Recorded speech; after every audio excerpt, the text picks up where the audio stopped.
honestly, like when we went into like lockdown, I thought that my show would be like primed to just be perfect for lockdown because like I never really I didn't rely on releases and like tournaments per se for my content. Like I do a little bit of tournament coverage that I go to, and I love recounting my tournaments and hearing people's tournaments.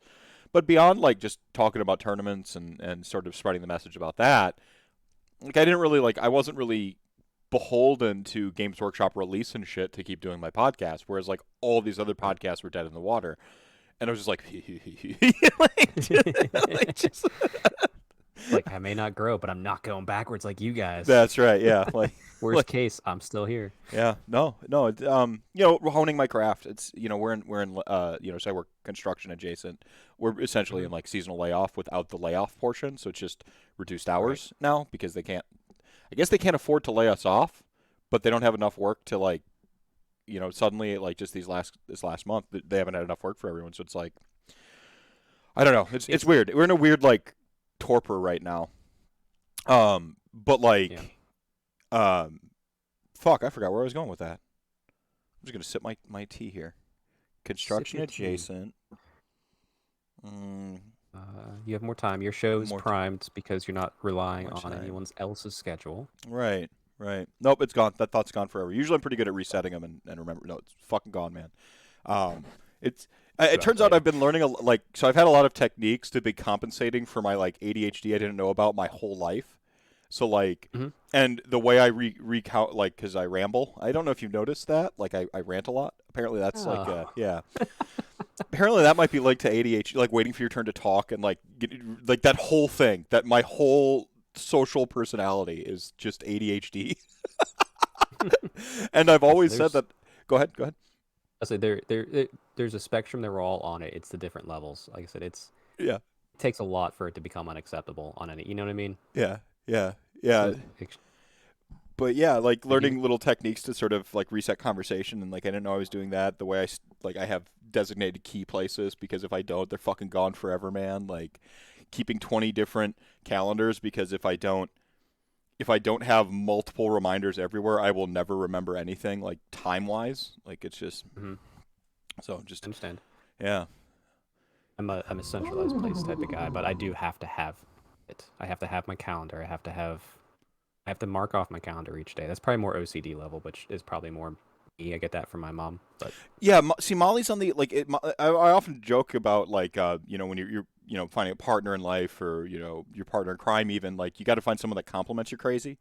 Like you can't be the same type of crazy. You got to be like complementary types of crazy, and you don't want to be the type of crazy that like exacerbates each other's crazy. Like that's the worst type of relationship because we're all crazy. It's just to what extent. Oh yeah.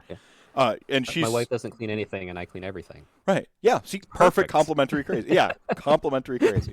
Like so, Molly's the OCD, like the timekeeper. Like she knows the dates. Like finances. She's got like fucking Excel spreadsheets, and I'm just like, don't talk to me about money. I don't fucking want to hear it right now. It's in the bank, honey. Here's the money. I made it. Can I buy a toy? Yeah, I made it. Make sure the bill's paid. Cool. All right, I'm gonna go buy a toy. Like. Yeah. Like everyone's fed, everyone's happy. Cool. Yeah. Yep. No, we're good. Like food's on the table, mortgage is paid. Like it's funny because. Yeah. No, it's just funny because like you don't know that like the way your brain works is necessarily you're not living in anybody else's head. You don't know what their perceptions or experiences and on any good day, let alone on the weird days, right? So, Chat Gang already showing up. See Ziggy? Yeah, they're already showing up. Look at this. D6 saying hello. Awesome. RT Gamer USA. Hey there, how's it going? Dropping in with the hey there, like Obi-Wan style. Nice. Kicker dropping a tier 1 sub for 21 years. Says good evening, friends. Good evening, friend. And got Ziggy showing up from across the pond. How are things going today? Things are honestly they're looking up, Ziggy. They're looking great now that you're here. So Chat Gang is here. Our guest is here. I am, of course, here. I'm the magical Mr. Mephisto, the most dangerous man in Age of Sigmar, your loquacious Lich King, taking you on a journey through adjacencies across Warhammer. I'm joined by Mr. Strength Hammer himself, Chuck Moore. How's it going, my friend? It is going good. I'm trying to bring up Twitch chat as we speak. Yeah, and this is episode 116 of AOS RantCast. So, we're going to do something I guess it's not really different for me. You know, talking about whatever is kind of my specialty. But this is the new Rants Eve. Hopefully, I can get this show up on YouTube tomorrow night to make me not technically a liar with New Year's Eve because we're Hey, listen, people on the VOD later.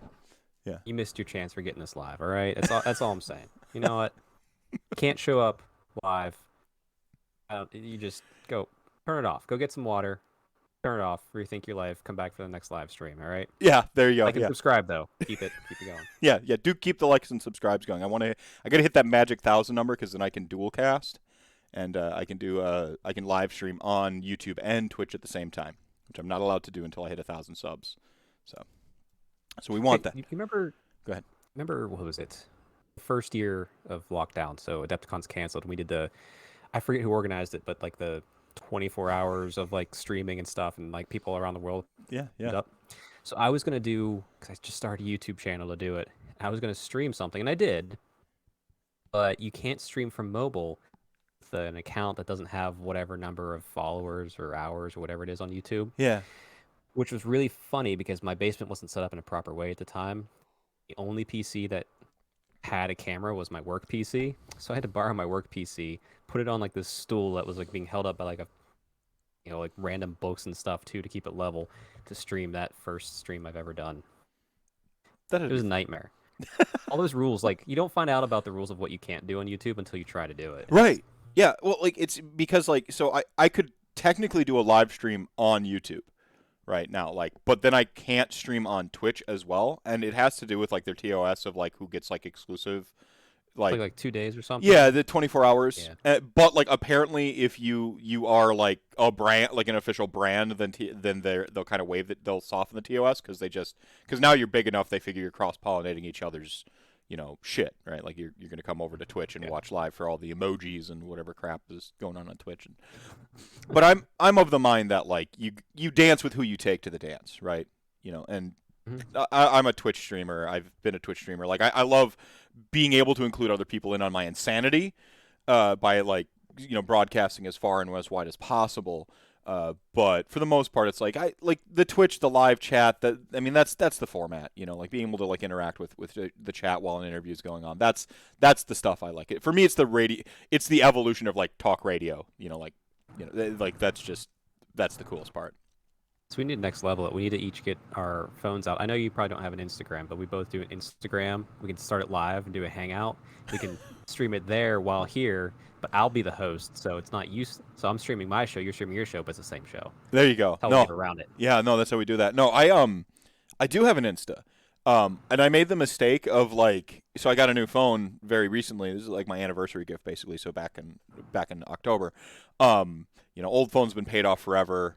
I mean, we're talking. I went from Pixel 2 to a Pixel 6. So however, the years and like I run phones into the ground before I buy a new phone. Like I refuse to, upgrade for this one's got 2 megapixels more on the camera. No, go fuck yourself. I don't care.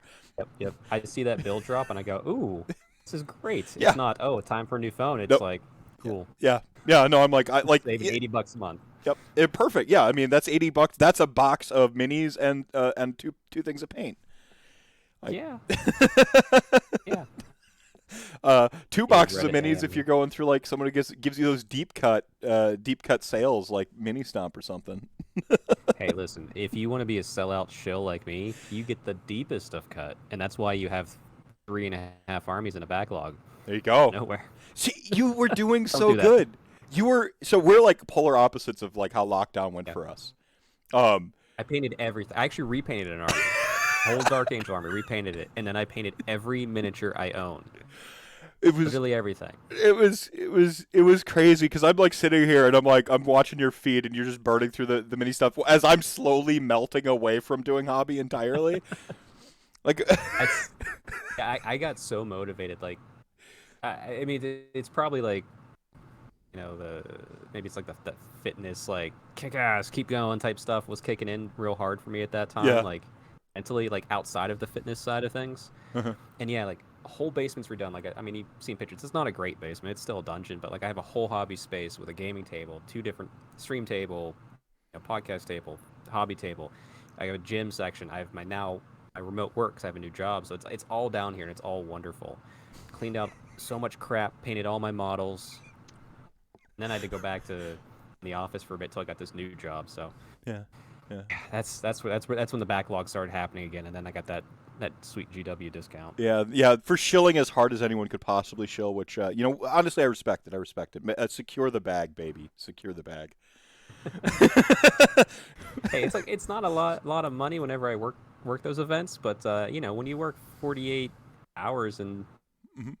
what feels like a day, I think the Austin event I was there for 5 days and I did 60 plus hours or whatever. I don't know. It was ridiculous. Like What? that overtime helps quick. I think that's actually probably a pretty great place to start. So you're speaking kind of around the ultimate shilling, but you helped with the Austin with these. Did you help with just the Austin event? Did you help with the all of them? Like how'd that Actually, go?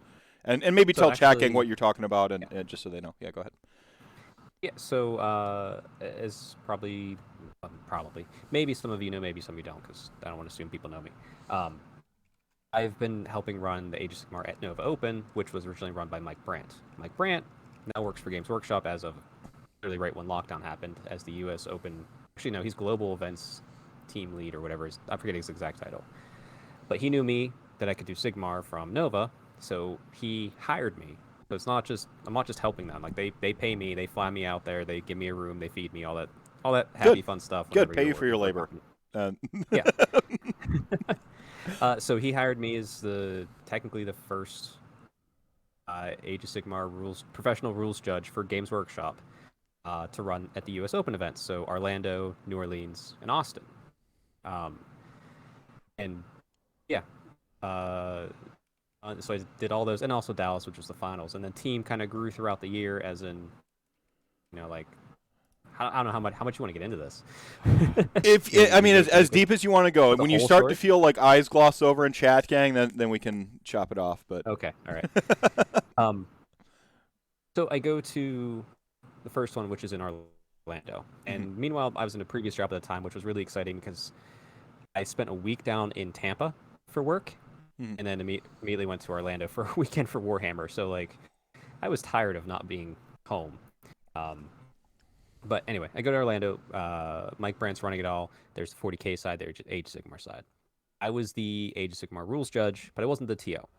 Okay. There was a full time person who was the TO. He's pushing all the buttons, doing all the BCP Yeah, like operational side. he's in the control booth with like the levers, like the dog at the end of Silent Hill 2, if you Right. get the correct ending. Right. His name. Actually I won't say his name for reasons that'll come up later. But very nice guy. He knew 40K. He was getting into Sigmar. He was going to start Daughters of Khaine, so he's kind of learning it. But he didn't know Age of Sigmar essentially, so that's why obviously Mike brought me on. Mike brought me on because I knew Sigmar. I could answer rules questions, which was a fun time. Orlando was a smooth event. It was great. That Had a good was time. when we first saw Soulblight Gravelords. Really, was that the first one where we really saw them like showing up? And then Brendan and I both got to Uh, go on the internet and say, "I told you so." Like, was that when that happened? I think I that was. thought I thought that was I thought I that was mean, Brendan whenever he won with it. well, no. See, Brendan won with it, but like, Vince did the thing where like, of course, Brendan can win with it. Like, so like that Oh doesn't yeah, count yeah. as a real statistic. We had to see some randos win it at like a big open. Like, It might be. I can't remember. Like I know Giants won it overall, it was but like, yeah, Snesh went four, like a really weird Snesh list run by Evan Miller, like went 4-1 out of nowhere. But that's also the Orlando event. Um, you can ask anyone down there. It wasn't really a super hard meta. People were just happy to be playing games at an event, yeah. more so than bringing tough as nails stuff. Like sure there was a Lizardmen with Gotrek, there was Giants, but no one was stressed. There's no real issues. It was a pretty cool event. Pretty laid back and chill. Yeah. Then I went to New Orleans for the Nola Open, and I'm walking there. actually seething with jealousy right now. So like the place I want to go to the most, uh, continentally, like is New Orleans. Um, It, well, it was an odd time for it because what was that? It was like right. Octoberish. Which I mean, yeah, like New Orleans. This is the third time I've been there, and it's fantastic. But they're obviously still recovering from Ida. Um, it was probably the most expensive hotels I've ever seen because it was right next to the Superdome. Ooh, and okay. there was a home game that weekend, so I don't know how that worked out. But yeah, like thankfully I didn't have to pay for my hotel, but I feel bad for everybody who did. Brutal. Well, that's where you're in the So Motel 6 off the highway, like a 30-minute drive away, like as I've learned in my conventioning days. Like, yeah, I mean, yeah, if you can do that, like Orlando, good for that. New Orleans, that was kind of a hard one to do. Austin's a great city. We'll get to Austin, but okay. New Orleans. Um, so I get there to the event. I get there, I think Wednesday night, Thursday, whatever, and I'm walking around, and there's a local guy named John Barrymore. He's there to help out because we try to get local people to help out just for extra help. And what they were is they were paid minimum wage for the weekend, and I think they were given the discount for the weekend too. Right on. So like that was like their little bonus, like for like local help. It's like, hey, thanks for coming out, and they also got like a VIP swag bag and like Yeah. they got taken care of, I mean, which is nice. It wasn't just volunteer help. Hey, show up and help because we could use some help. It's yeah. it wasn't like the online gaming Well, it's or it's Nova Open style. It was, hey, we want to pay you for your work. We could use your help. You know, no, no. That's a little lot different from my college days of helping out with conventions, where like we're helping out just to get the free entry for the weekend, and the amount of work you're doing is like exorbitantly more than like just buying the badge. But when you have zero money, you know, you're a poor oh yeah, college kid. for Yeah, sure, so for this sure. it Yeah, I mean, becomes a worth it, right? Risk, I, value assessment, right? So yeah. yeah, no, I've done that. I've done that back in my cosplay days. Um, John was down there and he had the tables all set up, and then I forget what it was. At some point, I go up to one of the, I guess one of my supervisors within that position. Go, hey, where's Brian? And I just got the pause and go, Brian. I said his name. I'm not saying his last name at least. Brian's not gonna be showing up to these anytime soon, if ever again. I was like, oh, I don't want to know anymore. And they're like, by the way, your head TO, and they walked away. And I was like, not that I couldn't do it, you know what I mean? Like I've done it, Uh huh. Yeah. but like the event's tomorrow. I have this new help guy that I don't know, and you're in charge. Make it great. Okay, thanks. Wow. Wow. That's got to be like um, fucking pressure cooker situation there. it really wasn't too bad. It was like more like mental, and then like I got over myself. 'Cause it's like I know how to run it. Less than 100 people wasn't super stressful, and I knew a good portion of the players there. Yeah. But it turns out that John Barrymore, who was the local help, was one of the most fantastic. One, he's become one of my good friends over this year. Two, he's fantastic in his local scene, very knowledgeable, and just a hell of a guy. So by the end of the event, I said he was interested, and I kind of nudged the people above me. I'm like, you should hire him to be the same position as me because he's really freaking good. Well, I can swear here, he's really fucking good. Like he just is. Yeah. And they did, and they offered it, so he became a full member of the team, which was great because honestly, like it wasn't like I actually got to be a joke by end of it that they kept calling me the head TO because I didn't like it because really the three of us in the end, which was myself, John, and James O'Brien, who joined us in Austin, Hmm. who also helps out at Nova Open, is obviously a big competitive player. The three of us really shared the load entirely. We cover each other's weaknesses. It's simply an amazing team that has formed from it. Hmm. But they kept calling me the head TO because they know I don't like it. Yeah. No, that's the perfect reason to call somebody something. Like, no, Yeah, nope, I'm that's like hazing. exactly. But anyway, New Orleans went great. It's obviously a fantastic city. Every place I went to, like the people were just happy to be making money and being open. It was very chill. And Yeah. food just delicious. Yeah, New Orleans as an event went really well. Just loved it. Yeah. Much more competitive. Martin Orlando came down and he took best painted. Caleb Walters, Bill Souza, obviously they took their best overall and best general. Yeah. But it wasn't because there wasn't stiff competition because the Texas boys and girls down there are just beasts. I mean that Texas scene. Like I'm not sure if you ever heard of the Harambe's Heroes podcast. That's just a small part of it. No, I'm familiar with the Ever Chosen podcast, and I've met a few of Okay, them, yeah. those guys, and they're pretty good.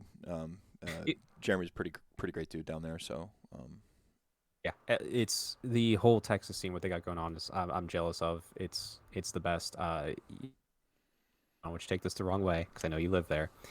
It is by and worlds the best Age of Sigmar scene in the country. It, interesting. I I, mean, I, I, big words, I big like. I words. would. I honestly would say like I really like the Midwest because I travel there for most of my events because I love you guys. Even though I'm not Midwest because I'm that Pennsylvania line gives me that hard Mhm. border. Hmm. But Yeah, we barely allow Ohio in the Midwest, but yeah, yeah. it's fair. I drive through Ohio. I got friends there. I found them along the way. No, but the Texas scene is just amazing. But No, anyway, we were actually because they were doing their like Texas Masters stuff, and a few folks here in the Midwest were trying to sort of emulate them, and getting something set up here in the Midwest to do Mhm. like a Midwest Masters, Yeah, um, that had varying degrees of support and dislike, depending, it's. I mean, if um, you want to go hot take, the dislike is probably one of the issues holding the Midwest back. I think I think that there's a like all levels, not all levels. I'm an ambassador for the total game internationally. So I try not to like ruffle too many feathers on this, but I have my own opinions. I think if your grassroots is strong enough, like if your community base is strong enough, some of the stuff that you're afraid of from like people like trying to hunt, like competitive glory or whatever, that will naturally be weeded out by sort of that hazing period of joining the Midwest scene. Coming in like BCP, like I have a great rapport with Garrett and all of them. I don't think You know, anyone has an issue with BCP. yeah, It's like just I you, don't you like like I the don't tool or like, you don't. but That's one a of the tool. That's not a. one of the People associate pushbacks. that with ITC too much. Yeah, one of the pushbacks was like, oh, BCP, we don't want people like tournament point hunting, and I'm like, I mean, systems are there to be used, like, so I don't know, I don't really have much of a perspective on whether we use that, but the way they were thinking of doing it was doing like more of an invitational style. Like Yeah, these are the Midwest tournaments. Top three or however many you need to like do a Masters series, be like invitational. Like, okay, so these three people were the top three, or these are the best in faction. Whatever it is, go. Okay, y'all are invited to the Masters. Come play the Masters and then get like a distillate your top three or whatever, and then our top three right. go invade Texas for an event and call it like the U.S. like World Open, or Yeah, something like the U.S. Championships, or something like with all the swagger, all the hype, and then use that to try to like sort of develop an international or a national sort of masters scene, letting the local scenes handle how they do their masters. And Texas got theirs, but you want your own spin on it, and then just all that matters at the end is like you get your aggregate of your best, from what your sensibilities are in your scene. Have a committee between all the different regionals, and go like, okay, like we'll send our regional delegation to Texas, and we'll talk with all whoever's on their masters committee, and like make a pack that appeases, because we do have like heavy soft scores here in the Midwest. oh yeah. Personally, I And like that honestly, because I think yeah, it's to me. difference in scene is good. I want the It needs to total see champion. Like I want the one who is like a best paragon overall. of everything. Yeah, But some people like hate soft scores. And so to make sure that when you have that masters thing, that like is something that everyone is okay with. The way representative democracy really ought to work. In other words, yeah. um, I do like the concept you mentioned there though about having it be invitational because like with the Texas Masters, people have to earn their way into the Masters spots, whereas you guys, even if you're placing fifth, but you're showing up to literally every event, like even in my mind, like yeah, you should come to a Masters because you're putting in the work, and if and yep, you're just on the cusp. I like that. And that's a very good Midwest style take on a Masters. I really like that. yeah. So that's yeah. Yeah, we were in the process of getting that going, and then COVID happened. So we had our first two invites for the invitational were Adam Trunzo and Brendan Melnick, actually, were the Mhm. first two for the invitational, and then that was like literally we had our first two invites in like January, and then February is when Adepticon's canceled, and then it just everything unraveled from there, and it was like, well, That's fair. it's like what you talk about in fitness, like the false start sort of thing. Well, we'll call that like Yeah. kind of a false start, and we'll see if some of the guys behind it, if they try to start it up again, because it's the sort of thing where like I certainly feel like shining a light on it, because I think the more AOS tournaments and the more cross pollination between people, like the better. Like I just Yeah. um It's forever a struggle. Like obviously I saw Texas people in Orlando, New Orleans. New Orleans is easy to get to from Texas, so let's not maybe not account that. But I know there's a lot of East Coast and West Coast people that came to those events as well. I'm not knocking anybody because the last couple years, like maybe you didn't feel comfortable traveling. That's fine. Like this isn't a knock. Just in general, from what I've noticed in my time attending lots of events all across the country, with the exception of the West Coast, I haven't made it out there yet. Um, it seems the worst, and I know the reason. The worst traveled region to go outside the region is the Midwest. But I know why. It's because you guys have some of the most spectacular events in the entire country already. Yeah, and like So there's one a month, you so are it's like right. You are glut with amazing Warhammer in your you area. know why that But it's is, also right? Go ahead. No, finish your point. I'll tell you why it is. So was like I was excited actually the year COVID was gonna happen. Domus was gonna come out to Nova, and I was so excited. I'm like, you're gonna love Nova, and it's just like, and then COVID happened. yeah, Like I just I want to see the Midwest people because like the more you guys branch out too, the more people will start branching back in. yeah. Not that you guys have too much of an issue with that, but like the smaller events, like I would love to go to one of Brendan's events. Brew City Brawl Absolutely love it. is some of Yeah. the most fun you can have in Warhammer. Trust me. Like, Um, I remember I flipped the Wapaka just after because I listened to like Dave on Garage Hammer so many years. Let's talk, and I always loved the Wapaka episodes. So I made it up there for one of the last ones. So yeah. it's like, Well, like, see, that's the thing is like that Wapaka, like where they show up with their banners for their club, and they like plant them, and there's like yeah, a whole club, sort of like mini game going on with like beer hoistings and stuff. I want to take that I wanna see it. out of the Midwest into other people's tournament scenes. Like, I want And the. Go ahead. Go ahead. it does need to. It needs to happen. It needs Yeah. to happen. And mostly, I think the Texas guys kind of do that because they have a rotating trophy based upon the cities. Because obviously they have the 4 major cities. So Right. Right. it's kind of like that. But you guys would take it to another level for them because there it's just like, okay, who's doing well? But yeah, like I was at Wapaka looking at the beer hold for the winner of the event. Like Yep. this is how you choose an event winner. I love it. Yeah. Yeah. Look, I mean, that's the thing is like I do believe that Age of Sigmar is still like kind of at its heart like kind of a silly casual sort of dad game, to use some vernacular I hear thrown around, or beer and pretzels I hear thrown around. I do think it's that to there is that sort of platonic state of Age of Sigmar that is just like hanging out with the boys, and playing a game, Yeah. and to capture that and just blow it up and expand it out. That's my perspective. Everyone's got their own perspective, obviously. That's my perspective on what makes Age of Sigmar great. Like, It go ahead. it's the thing too because like there is it's kind of developed over the past couple years even through lockdowns and everything because well I'm not a big TTS player just because I'd rather play in person but a lot of people did use it and it was a great way to see events continue and have things like I said to me that my reasoning for it is it's like oh like so this is knocking TTS I don't like I bought it I own it I played games on it but I like Warhammer because it's like baseball. There's human error all the time. I don't want to know exactly what 6 inches is. What I'm moving my witch elves. I don't want to know like I have my tape measure and that's 6 inches. It might be a little short sometimes, might be a little long sometimes. Like it all evens out in the end because like I'm doing my best to hit 6 inches. Mm-hmm. When you have a line that stops you at exactly 6 inches, I'm like, I don't like that. I like the human error. I like the empire Interesting. type thing. Like it's kind of like is that a ball or a strike? Well, that's what the umpire called. Interesting. I like that gives more dynamic Well, I mean, outcome to the game. a more The dynamic human error outcome. I think aspect. it's more human.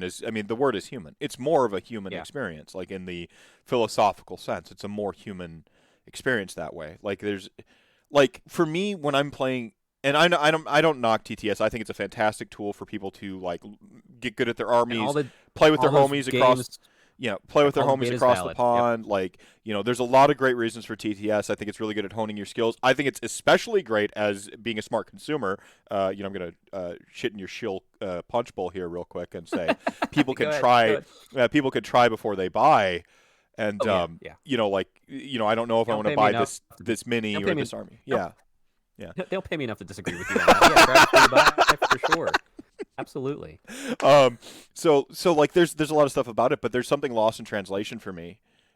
Who plays an ample amount of video games besides, when I'm like, this is a bad video game. It's a bad representation of like well, I would say bad representation. It's about as good as it can be, but it's missing that the sort of face to face social aspect that I really love about Age of Sigmar. And I'm not looking at your minis on the table. I'm not looking at your personality on the table. I'm not looking at I'm looking at little cardboard cutout sprites, and it's just a little. There's just something They've lost in done translation. Go ahead. there's 3D models of them now in the game. Like some are pretty good. Like when it first all kind of started, it's mostly like cardboard cutout type thing. But a lot of people have done 3D scans of models in game. The Right. thing that I think that really kind of put a damper on it in a negative light for me.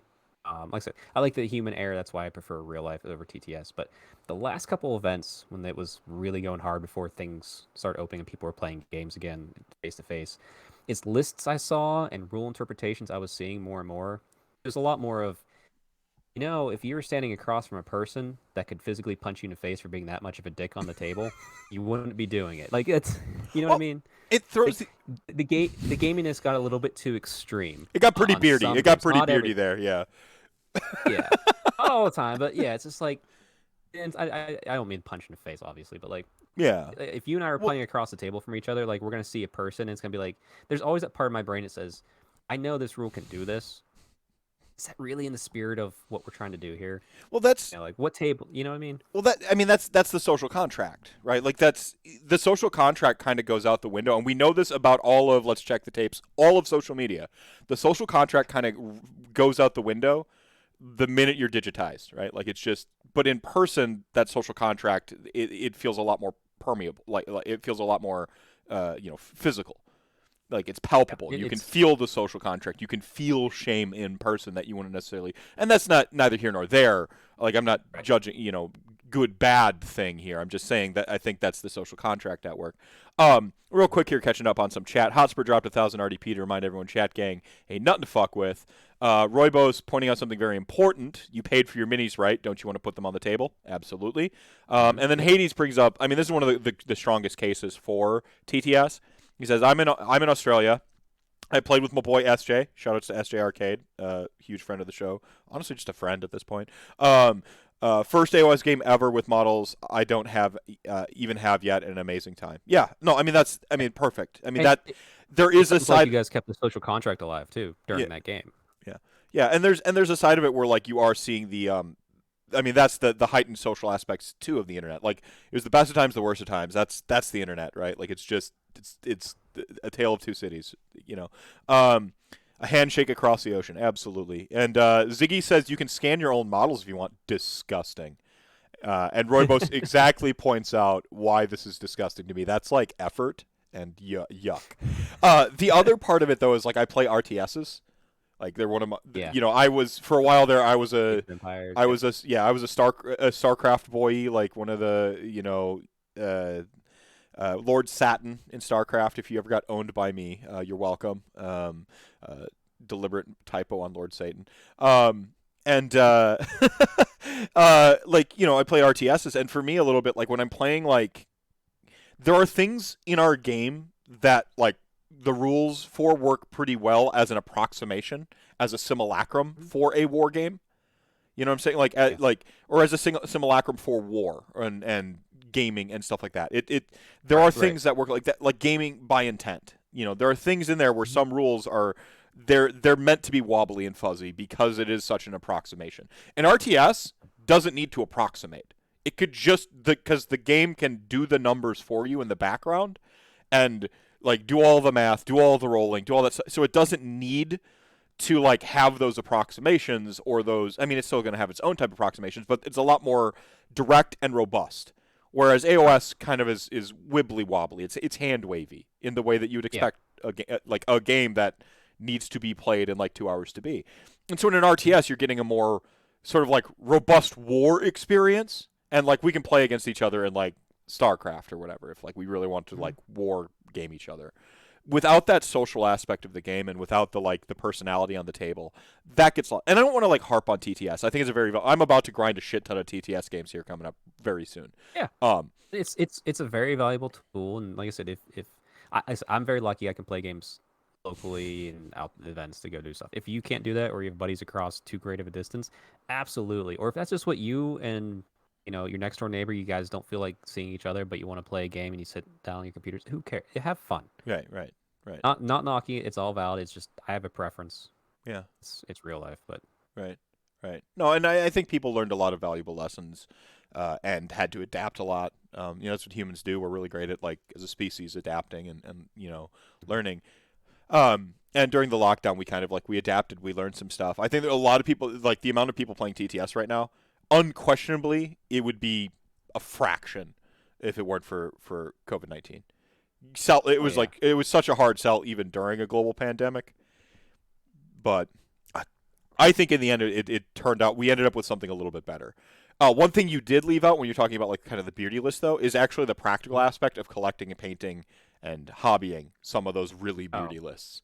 Like good luck getting 20 cockatrices, or whatever. Like good luck physically actually getting them and painting them all, And that's the sort of thing where like that might be a beardy list, but if I saw 20 physically actually crafted cockatrices in reality, I would just shake the person's hand and give them the W and like go to and just buy them a beer. Be like, you know what? Congratulations. Like you earned this.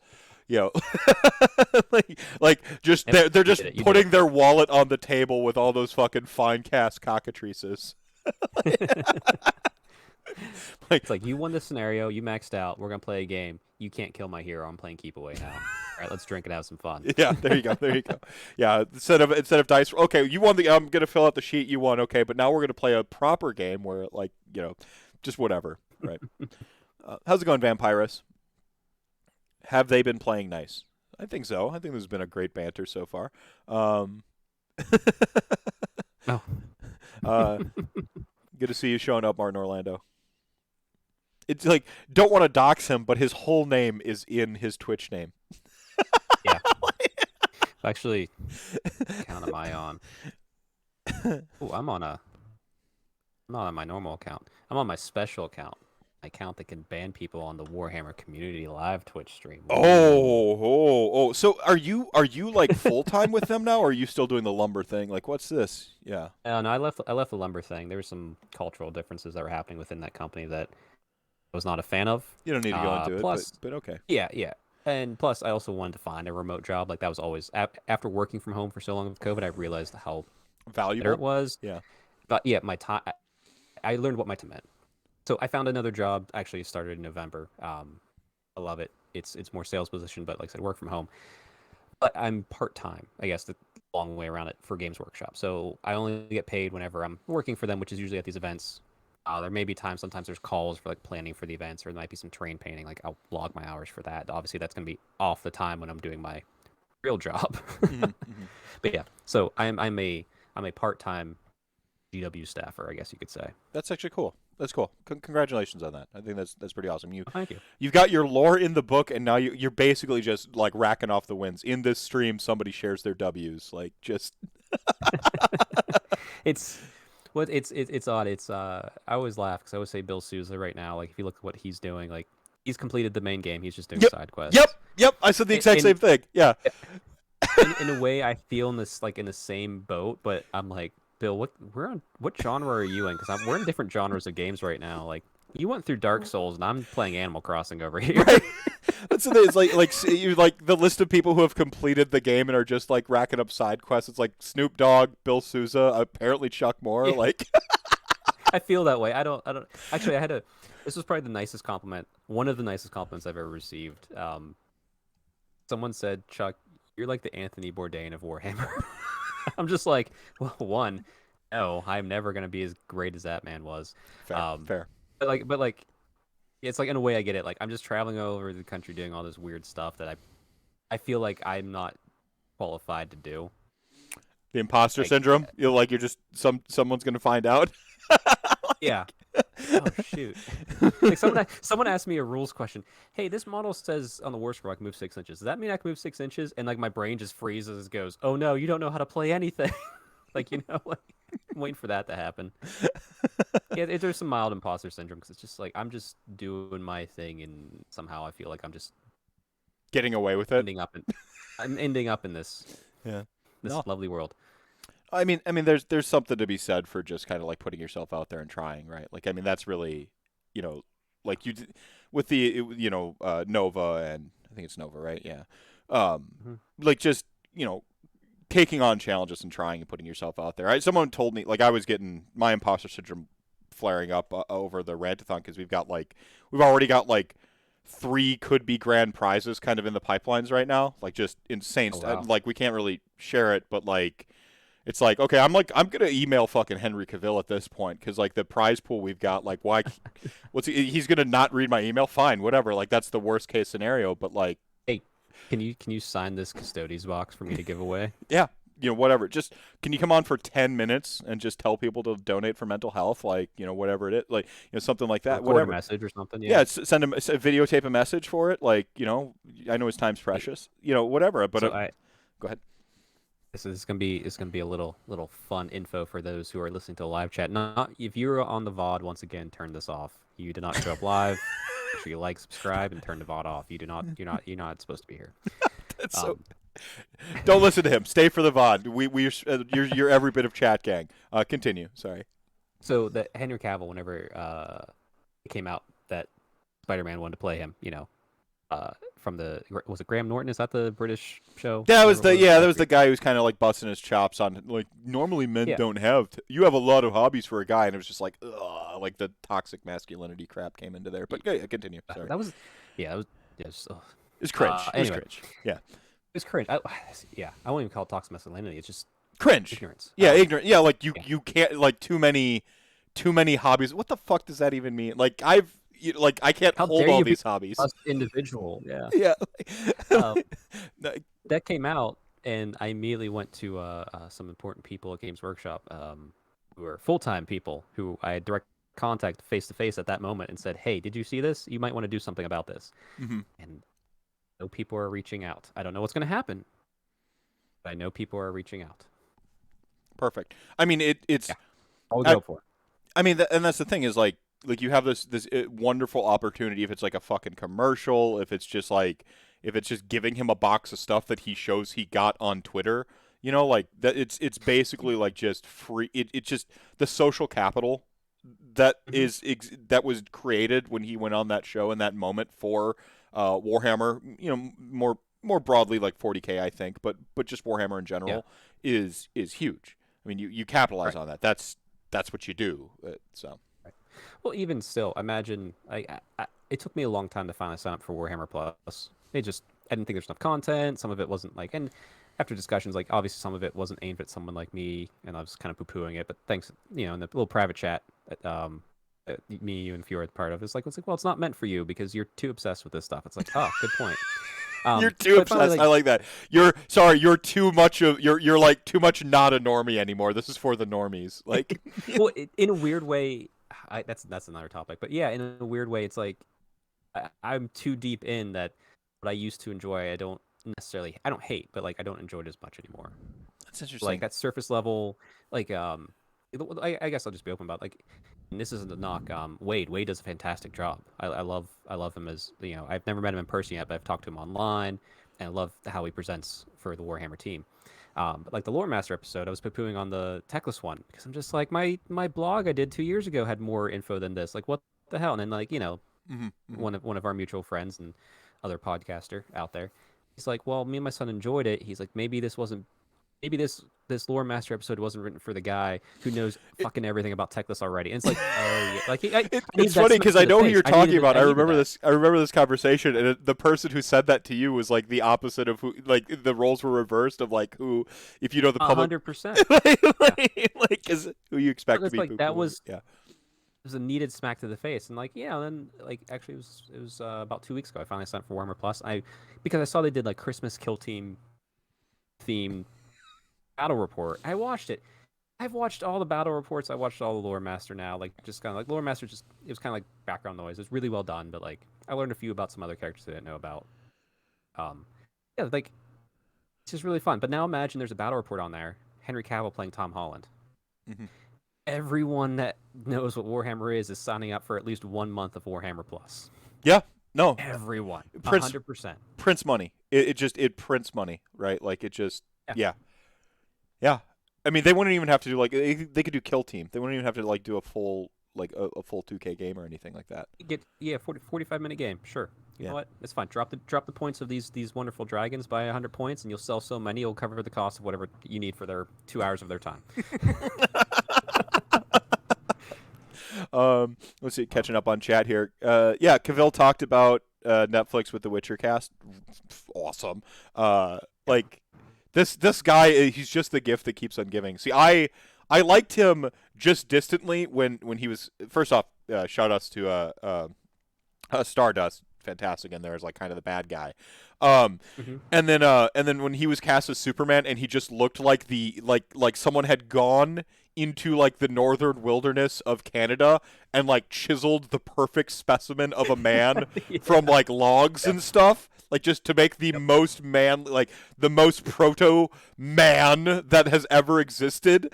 Like I'm like, Yeah. ooh, like he's even got the cleft chin, and so like I've always had like a bit of a man crush on Cavill, and like For sure. finding out he's just a gigantic nerd on top of everything, just like oh, like this, it's just he's the gift that keeps on giving. It's amazing. He's and he's into fitness. It's amazing. Actually, I've seen so much more crossbreeding of and like within 40K too, not just Sigmar, like with fitness and Warhammer, and I'm loving it these past couple years. There's so many more content. It's well, obviously Instagram's probably the better place for it. That's where the fitness community kind of is. Right. And Yeah. there's a growing, pretty big, but growing Warhammer or just at least wargaming community over there. So like the crossbreeding it's been remarkable. It's been fun. Yeah. Well, Although it's go ahead. sad because of people now that are like worlds stronger than I'll ever be doing this. I'm like, oh dang, I can't be Strength Hammer. I'm now weak. I'm no longer Strength Hammer. I'm Weak Hammer. No, you're still Strength Hammer, and you're still Strength Hammer in here for me, Chuck. Louise Sugden makes painting look simple, and I am just an idiot with a brush. Like, what sorcery is this? Based. Yep, understand And that. then RT Gamer USA. It's like watching a kid see the hobby for the first time, and you cannot get that back when you have been in it so long. I think there's a universal truth to that, like across a spectrum of things. Like you can the whole you can never go home again. And whilst Yeah. nostalgia exists and is often I think weaponized against us in like not just Warhammer, everywhere, right? Like Yeah. like Wow, I'm wow, sitting here about to classic. buy Final Fantasy VII remake for the second time because like I'm like, well, but I don't have it on PC, and like it's just completely assaulting my nostalgia centers, right? Like they're You saw in a chat earlier where they were talking about the best sci-fi theme songs, and I said Halo because I'm playing Halo right yeah, now because I played Halo forever. yeah. It's nostalgia. I see Master Chief and I hear his voice and I can't help myself. Yeah. But then there's that. But then there's that like that sort of like there's this sort of adult trying to like kind of recapture that and that harnessing the nostalgia feeling. Completely different from when you see like a kid excited about the thing for the first time. The biggest eye opener for me, Yeah. like the most applicable to this conversation I can think of off the top of my head is Jurassic World at Jurassic Park. For me, Jurassic Park is Mhm. like I owned it on VHS. Old. Owned it on VHS. Like it was the only Christmas present I got one year. From my mom, whatever. And I watched the shit out of it until it was all fuzzy and stuff because the It's tape like was getting degrading. yeah, Yeah. and absolutely love the movie. It still holds up, by the way. Like the practical effects in that, like the T-Rex, it still looks great. And there's a couple scenes where like there's some wide shots of the raptors where like you can see the CG, but like because they went like with animatronics and like just pioneered technology to make this stuff work, it just still looks great. And like so love Jurassic Park, but like as I got older, I didn't really like two is all right actually. It's weird that a gymnast defeats a raptor by doing gymnastics, but honestly, if you make it an anime scene, I'd be like, yes, like, Yeah.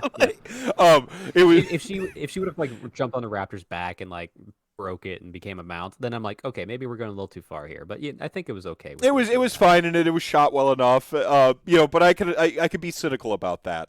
But overall, I actually like it because Ian Malcolm's my favorite character, so like more Ian Malcolm, always great. And then the third one just lost me, even though I remember very firmly the like fast food marketing campaigns for that one. Like were just like way aggressive with like you had to get the cups and stuff. Like it was just super aggressive. Hmm. But like each one I was less passionate about after the first as a kid. And then by the time I'm seeing them advertise like Jurassic World, I'm like, whatever, can't possibly care. But at that It's time, my son, obsessed with dinosaurs. I mean, he still is. He's Mhm. still obsessed with dinosaurs. Obsessed with them. We're watching Dinosaur Train on PBS every day. This is when I'm a stay-at-home dad at this point. Like, he's just obsessing over dinosaurs, loves dinosaurs. I let him watch Jurassic Park when he's like a kid. You know, call CPS on me. I let a 2-year-old watch Jurassic Park. And like, just, but like, he's not like scared of Jurassic. Oh, he's just, oh, fucking T-Rex. Like, he's excited. And when Jurassic World comes out, which is this cynical cash grab, kind of hammy, like, just, Mhm. you know, like all the things that like adult me kind of hates about a movie. Like, you could check the box, every box is checked and things I hate about like sort of these movies. And then I look over at my son and he is just aglow, just incensed with marvel and wonder in a way that I can never feel again. And It's well, it's. I mean, don't say never. Like you might find those moments. I, I had I one do moment. have them here and there, like with Anasta here, and there's minis Yeah. that come out that just, you know, Osiric Bone Reapers I was over the moon for, Soulblight Gravelords I've been like just obsessing over, but it's not like there's that cynicism that is, or not so much skepticism, that's just kind of like always there in whatever it is, and I have to be sure, I have to check myself, but not the way like my son, you know, or this other individual talking about their son watching the Techless video. Like, Right. they don't have that yet. They haven't, you know, they just enjoy the things. All right, go on. Sorry, sorry. The world hasn't attempted to crush them down yet, so they enjoy the thing for a thing. That's it. Right. And it's a beautiful thing to be able to. And like I said, it takes mental effort. You can still separate yourself out and enjoy something, even though you're like I said, I didn't hate Jurassic World. I mean, like there was mental struggle sometimes going like, okay, I see what you're doing. Like same thing with Star Wars. Like I see what you're doing here. It's good. I didn't like this part, but that's fine. You know, but like if you just, it's wrestling. If you go into something with forward knowledge of, I know this is fake. Not that what they're doing isn't like dangerous and athletic, but like I know this Scripted, the story scripted. is We made like to up. say It's scripted. Yeah. scripted. Yeah. It's scripted. I'm just going to enjoy it inside of this box while I'm here and leave the rest of the world out. Hmm. It takes effort, but you can like you can still do that sometimes as long as, but like you know, as an adult now you have to think about that before you go in. I think that's expectations, right? Like, tempering your expectations is like you simply must like have a hand like on the throttle of your expectations in all things these days. You know, Yeah, it's so, because the companies are going to tell you everything is the best thing ever every time. That's what they do. That's called advertising. they're there to make money. Right.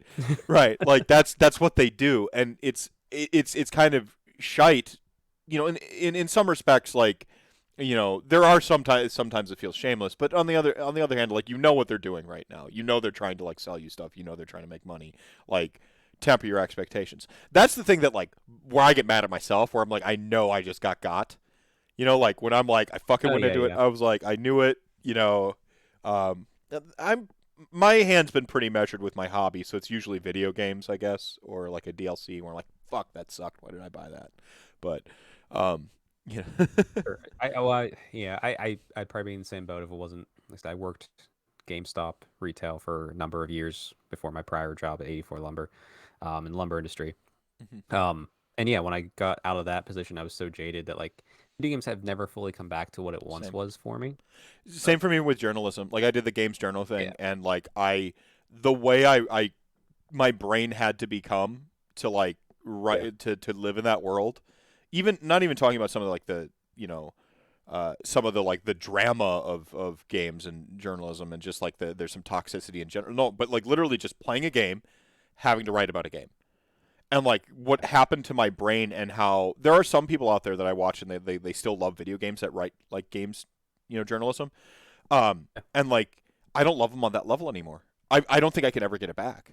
Where I just was it's so happy to just have the next game. Like, there hasn't been an ad campaign for a video game series that has really, like, I remember seeing. I could probably do this for any video game, but the one that really stands out in my mind is Lunar: The Silver Star Story. So I missed it Mhm. because it came out on like, I missed Lunar because it came out on like, I don't know, like one of the Segas. I think it was Yeah. Sega Saturn. And then it was like I saw this maybe it was like Nintendo Power or some random game magazine like Lunar coming to PlayStation. I'm like, I have a PlayStation. And I just months and months and months of just every single scrap of information I got about like Lunar. I was just, when that game finally came out, not only did I have the highest expectations anyone on the planet could possibly have, but like also I loved it. Loved it through and through, purely. Still to this day, it's one of my favorite games. Galleon, Magic King, fuck yeah, like so awesome. Like, and I can't think of a single thing besides like Ossiarch Bone Reapers, where I was like every little fucking teaser video that was coming out. But I can't think of a single video game like that. I can't think of a one. I mean, I'm trying to think how to put this. So before Warhammer, I everyone has multiple interests. So Yeah, like, of course. For me, but like for me, it was like I was really into like it's kind of like on the video game scale. Like my video games was my biggest hobby. Yeah. So I'd be really into like MMOs for a little while. Then I'd be really into simulator. Then I'd be really into racing.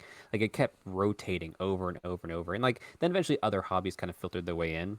It wasn't until Warhammer came in where like it was kind of a joke with a number of my friends when I got into Warhammer. They're just like, Chuck, it's been like 2 years. Like usually you rotate into something else by this point. Like not that I wouldn't rotate back, but I was like, no, this one's just sticking. Yeah. It's stuck for a decade now. I don't even know. Yeah. It's just, I think it's kind of like you. Like video games has kind of shifted out of the priority. Like not that we dislike them and don't play them. Yeah. But like it's not the focus anymore. Like for my video games, like I play Final Fantasy 14 online because I'll play every Final Fantasy game. 14's fun because a bunch of local friends play it. I will play Gears of War when it comes out. Gears of War is definitely like a guilty pleasure. That's like that terrible pop song that even There's I nothing like wrong cringe with to that. listen to. There's Like- got to be a few games like that for me. And I do so many more indie games these days that it's just because I feel like you pay for a $60 retail experience, and like the amount of times I'm just getting disappointed with video games. I'm like, I'm not gonna throw $60 at like a 10-hour game and be upset. I'm gonna like throw $10 at like an indie game where I know that I'm like might actually be putting food on somebody's table. And even if I don't have the experience and I get to like have my little clout chasing, like like I helped somebody, like at the very least. So I've spent $25 on Stardew Valley probably like 20 times at this point. And I don't mind it every single time. Like, put it on this console, put it on this console. But but there is some games that still stick with me. And actually, Halo is one of the games because I really am invested in that story. Even though the story's gotten weird, but like I always think back to my time with Halo Reach. Yeah. Like it's a classic meme where it's like girls are like, boys don't feel pain, and just like just the ending of Halo Reach, you're just like, yeah, except for during Gladiator, the end of Halo Reach, they were like the acceptable like when men get to feel pain. Gladiator was one of them. Yeah, like. No, I see Halo. You mentioned the Halo theme, and I was one of the people who so I had a PC luckily, so I got to play some PC games, so I wasn't as hyped as my friends with Halo. Because for me it was I've done this before, right? For everybody else who was only on the consoles, and by the way, I am not into console wars. I hate console wars probably more than basically anything else. First off, the console wars are over. It ended with Sega and Nintendo. Now everything's pretty much cross-platform. There's a couple exclusives, but it's not worth justifying the vitriol. Fuck console wars. With Game Pass, you have it on Xbox or PC. It's the same game. Yeah. So if you own a PC and a PlayStation, you play everything all the time, and it doesn't matter. If you happen to have a Nintendo Switch for your party games and you just really want to hang out with Mario all the time, fine, cool. The point is I just never bought into it much. I had a PC, I had consoles, I had them both. I like consoles for that disconnecting, hanging out just by myself, having a controller, playing a fighting game, an action adventure game, something platformy where I like a controller for that. I mean, as I have my actual looks like a PlayStation controller thing plugged into my keyboard right here on my PC. But anyway, the lines have blurred so much. The wars are over. Please stop with those takes. They're super tired. The wars are over, but I will say one thing. This filled me with such joy. It's when Star Wars Squadrons came out. Because my favorite part about Star Wars, Jedi Academy, all that stuff's really good. I don't care about the Jedi story. The X-wings, the Y-wings, the TIE fighters. I care about the galactic war more than I care about the Jedi bullshit. That's interesting. Skywalkers, yeah, you're great. I don't care. Like anytime I've ever played like the tabletop roleplay for Star Wars, I don't want to touch a single force power. I'm usually like a pilot of some sort or something because I like X-wings, I like Y-wings. Like Y-wings is my favorite ship. That's But funny.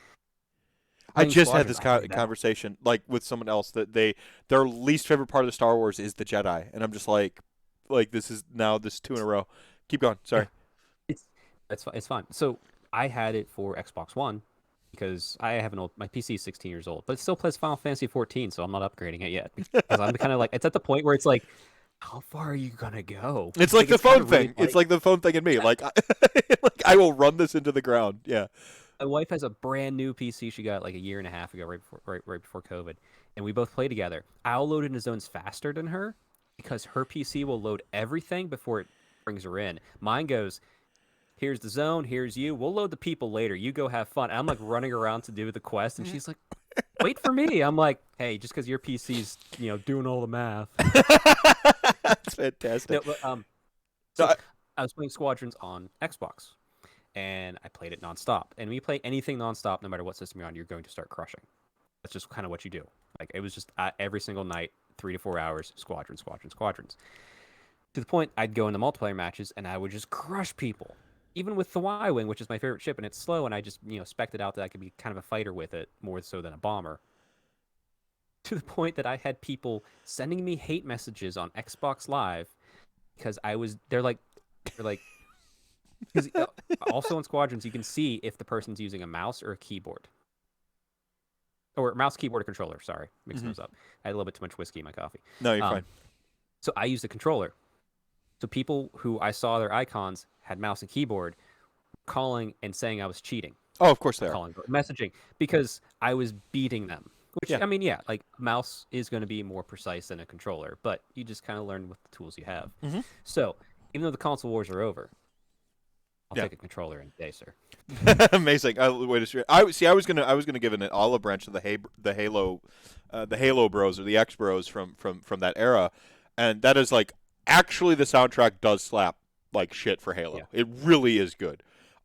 It's one of those like that. Oh, when that fucking choir hits, you know exactly what you're like. You see everything. You see the fucking ring. You see, like you can. There's those periods in time where you'd be playing through the campaign mode, and Master Chief is like either driving the Warthog or he's just trucking it across like some valley or something. Then the Halo song hits, and it just like, and then you suddenly have this moment of like you see the landscape and it's kind of torn by war or whatever, or like it really is like one of the I know I should have a lot more respect for Bungie and the original Halo because they're kind of from my home turf, which was Wisco, like basically.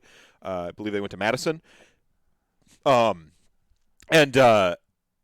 like when at the time I remember the console wars and stuff like that, and like I remember being so incited by people telling me Halo was like the greatest shooter of all time, and I'm like, even it's the only shooter you ever played, and I just remember being so mad at that like that little thing, and it stopped me from appreciating like what actually Halo did do, because for a while there, I hadn't learned one of the great philosophies of all time, which is the difference between ripoff and homage is whether I like it or not. I hadn't yet learned that. I get it. So I hadn't yet learned that. And so to me, Halo was a ripoff initially. As I've gotten older and I look back on it, I realize it was an homage. That the Flood as a nod to the head crabs from Half-Life, like, a lot of the Master Chief basically being a carbon copy of Doom Guy, like all these things that at the time I'm like, this is just a ripoff, and just being incited. And it was largely because a few of my friends didn't have, like, had never played Doom They or never played Counter-Strike. Yeah, and they've never played Counter-Strike. They never played Wolfenstein. Like, they never played like any shooters, and just being mad. the only thing they played was GoldenEye, right? Like compared to GoldenEye, Perfect Dark, yeah, Halo's the best shooter of all time. But I don't know. I could see people arguing Perfect Dark. Still really, in that argument. really, I think you could. I think you could. I mean, I've played all of those, but I'm gonna go with Halo. But that's because of the story in the end. I like I said, I have a lot fonder memories in retrospect of Halo because I mean the LAN Mhm. parties we would do. We'd Oh have like yeah. two Well, Xboxes set up. We'd have two Xboxes set up at my buddy's house. We'd have one in the living room on the big screen, and then he took his mom's TV or his stepmom's TV out of her bedroom and set it up in the dining room right over here. So it was a smaller TV, it was CRT, and then the big screen was in mhm. the living room. And so you the one person. Like the one person would be like on the CRT. It was like five of us, and then like you'd have the big screen in there. And I always wanted to be on the CRT because you couldn't screen watch, and people You were can't like, screen watch. Yep. and, and they're like Yep. everyone wanted to be on the high def big TV and like and everyone's wondering like why I'm whipping all their asses and I'm like because in there you can see my You don't know screen. where I'm at. You don't know where I am. And that's where Uh, this take hasn't aged very well, but we played in Blood Gulch constantly and always up on mhm. the side of it we called them the Afghan caves. And so youd be up there with a Yeah, sniper. yeah, I know. Yep. And so part of the the parlance there, everybody. But that's what we used to call it, and right after 9/11, that's what we called it, because witty teenagers.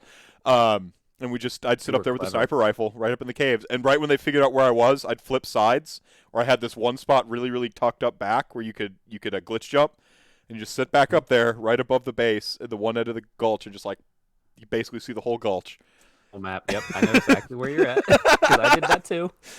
Just like, my favorite was reaching the point where I learned spawn positions, so I could Mm. like usually get somebody 2 or 3 times in a Oh, row they're because they so spawn here, mad. here, and here. Spawn Yeah, camping, they fragging people. They'd be pissed. This is the like you'd spawn camp them, whack them in the back of the head right as they spawn, teabag them real quick, run to the next spot, whack, and just we'd start fights. Mhm. Oh, I would do spawn camping with the sniper rifle though. There was about three Oh, spaces. It wasn't oh, you could only get them a few times. You couldn't get them nonstop. Like you couldn't rotate it, but like you could get a few in a row, and they're just what the hell is going on? we Spawn did. in, headshot. For ultimate swag, you had to melee them, man. You'd come up with a pistol right to the back of the head, and then run over to the next one, pistol back of the head. That was what we'd do to insult each other, like because you'd get them in a loop, and they just so mad. And like it'd get to the point where like the person who did the spawn camping just kind of became public enemy number one. Everyone would gang up on them. Like so it's like a social like justice, the social contract, right? Like that our social contract in our group of friends was like don't spawn camp or you're gonna get like everyone's gonna dogpile you. Mhm. So that was fun. No, but we'd have the Xboxes set up in the living room and dining room respectively, which were adjacent rooms, and then like Right. all the computers set up upstairs. So we'd like be playing Halo downstairs, and we'd head upstairs. And, like, I don't know, whatever Warcraft, whatever was our game of choice at that time. I think Return to Yeah. Castle Wolfenstein was out about then. There's a couple other Man. games. Man, the LAN party. That's one of those things. That's just a bygone Even era. even like I mean playing MMOs with 4 people, like being on a like in a WoW classic WoW hard mode raid. There's you got 12 people in there, 24 people, however many doing, but there would be 4 of us that would get together because we were local and we'd be in the same room whenever we do it, and we could just carry the group, and that's just with a quarter of the group Hmm. being in the same room. One's a tank, one's a healer, two are DPS. Just being able to carry the rest of the team as they screw up left and right.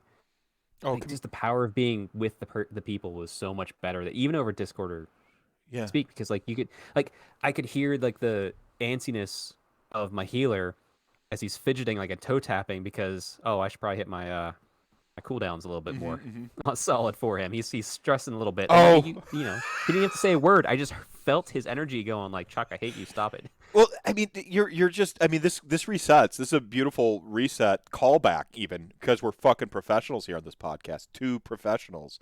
It's a great callback to TTS. The difference between TTS and the tabletop play. Even that energy, right? Like you can Yep. pick up on that, and I know exactly. See, I tend to play tanks in MMOs. Like I like to zoom my camera in because I have a really big ego. I like to zoom my camera in and squint at the screen and think I'm soloing the boss. That's why I like to play main tanks. Um, You got to stare at the crotch, or the butt. If you're off tank, you stare at the Technically, butt what more you than do crotch. is you zoom your mouse way out and you run a script to break the camera frames so that it can zoom out even further. And then you spin it around so you're staring at the boss this way, and so I can watch the whole raid behind me reacting. And I don't even look at Yes. my own character per se. You know Like, what you're doing. You yeah. know what you're doing. You Oh, know I'm what I'm button to playing. hit. I'm generating the most threat possible. Like I'm fucking Mozart, just like playing like it's a fucking piano on my keyboard. Well, Mhm. technically like a 16 button mouse and then just like 4 keys on the keyboard. But, um, No, I like those days were pretty awesome. But my friend Sam, he was the healer. This is the glory days of Sam, me and Joe all living in the same place together. This was I think it was late Burning Crusade, early Wrath of the Lich King. And Sam would just be fucking sweating because I'm saving my cooldowns, and I could hear him, like I just I could feel him sweating in the room, and it's just like healing, and he's healing, and he's healing, and pop your cooldowns. I'm like, no, waiting, like, okay, now DPS rage, go go go, and just like I remember that, like just feeling the perspiration coming off of him as I'm just like edging the cooldowns, as he's just like, God. This is as close as you can. Oh man, this was the funniest. So this was ICC 25-man hard mode. We had a group going together for it. There was a main tank. He was a Tarn Death Knight named Abaddon. It was so based. I was. Yeah. Yep, I was, and he was it was stam stacking at the time. Can I He just tell had you so real much quick? health. I was a blood elf paladin named Adamus, which is my little like bastardized Latin for diamond or adamant, meaning unbreakable. So I was Adamus the Unbreakable. Like I actually had the title for unbreakable, which was Nice. hard mode Old War, I think it was. Like you had to go through it without anyone dying or something, some shit like that. Yeah. Oh God, Old War. Like, That's where we started. or Yeah. you had to do fight, like there was firefighter, like it was actually a fucking hard title to get at the time before they Yeah. nerfed everything. So I was like basically the only tank on the server with this is our server first guild on Laughing Skull. I was the only dude with the unbreakable, so I was unbreakable the unbreakable. That's awesome. Like My, fucking just tank, so good. Sorry, go on. Torin. No, everyone has. Oh yeah. So his name's Abaddon. Torn Death Knight. I was a Blood Elf Paladin. I was the off tank, main off tank, and then we had a third off tank who was. He was a blood. I think he was a Blood Elf Death Knight. But he even knew like he wasn't really necessary, so he spec'd more to try and just deal more damage because like the two of us had it. But this is the first time in 25-man mode hard mode ICC, and this Abaddon had been through it multiple times. Like he joined us, he kind of wanted to help. He was kind of like helping people get better. You know what I mean? Like he was one of those. Like he's like I'm gonna help you guys get through it. I'm probably gonna leave after like 6 or 7 months. He just liked to do that. That's how he played his MMOs, and God bless him. He was fantastic. We go in there, and I remember my guild healer. His name was Volshies in game. He was one of the best healers to ever exist. Mm-hmm. Like I never died once with him. Like if I died, it means someone didn't do their job and he died. Well, I mean, that's the thing. It's like it was always DPS fucking it up for everybody. It's always DPS because I know most of you in chat gang are fucking selfish and you played DPS. You were always the reason we fucked up. It was never our tanks. Sometimes you get a shit sometimes you get a shit off tank, but you put them through the ringer until they're good, or you kick them and get someone who can do their job because it's such a singular person. It's always fucking DPS. DPS is always wiping the fucking raid. Too much, and if you pull something accidentally, just call it out. Guess what? Pick it up. We can be like, okay, I got it. No, throw my shield. Well, that's why the camera's backwards because Paladins had the reverse taunt where you I'd see the thing running at them and just like bing, it was bound right here. I still use the same rough model of Logitech I've always used. I was bound right here on the thumb. Pow, taunt it, and then shift that was DI with a DI cancel. So I could DI shift, boom, DI cancel. It begins to run at the next target, immediately taunt it back on at max threat. So because I was a fucking professional, I cheated at the game. Mine was always shield throw.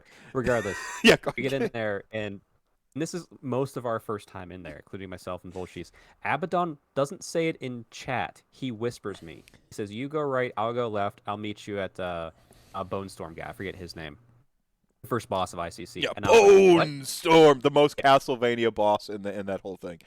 Yeah. Like the main tank says, "You go right, I go left. Meet you at the end." What? And he starts the countdown, and he just goes left. I'm like, okay, so I go right. And all of a sudden, this Volshies, who is the main healer, is just like, what the fuck is going on? Like, he's swearing up a storm. He always swore. Like, it was just kind of his mantra. Someone swearing in a WoW raid? What? Shocked. Go on. Tell me more. But then we go all the way to the end, As Abaddon whispers me twice, he's like, "Hey," he grabs the ads off me and says, "Hey, go pop the big bone lords, so we can get those out of the way too." I was like, "Okay." So by the end of it, Abaddon's tanking the entire front 2 rooms while I'm hunting for like the hidden invisible trigger to get the bone things. I pull both of them. He pulls them off me anyway. Like that's just how good it was. But after the initial swearing from this Volshies, I don't know why this story's coming up, but anyway, this he becomes the most quiet individual I hear until we get to that boss, because he has to actually concentrate. Like, so he was a professional healer. Like, he didn't need to really try to do it. This is the first time he ever had to try because he shut the fuck up. Yeah. And I remember at the end, Volshies just quietly says, "Guys, I appreciate that. I'm glad to see what our skills and capabilities are. Can we never fucking do that again?" Abaddon responded with the best line I've ever heard. Yeah. He said, "Volshies, just make the green bars go right, bud." And then he pulled the boss. No rest, no nothing. Make the green bars go right. And I was like, I use it so much because my wife will heal. I will admit, in Final Fantasy 14, I DPS right now because my PC is so old. I don't trust myself to tank. Yeah, that's fair. I did. So I just say that it was a just green bar go right. That's all you got to do, people. in that's fair. Well, we used to call it whack-a-mole. Like, you're just playing whack-a-mole. Shut the fuck up. Play whack-a-mole.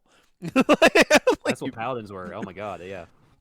We would tell the because spot healing is just whack-a-mole. Like, you just watch the life bars go down. Yeah.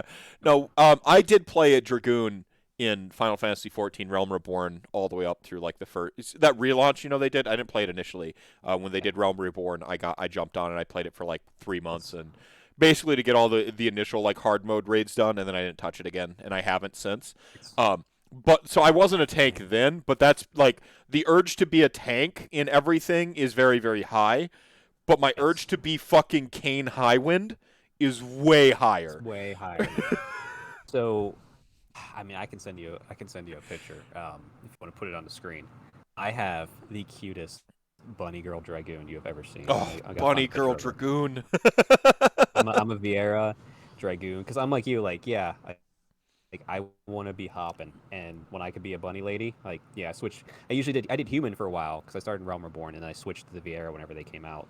And it's actually funny now. My wife is a male Vieira because they just released them. Yeah, but they're shorter than the female because rabbits in real life. Yeah, fantastic. Bigger. Yeah.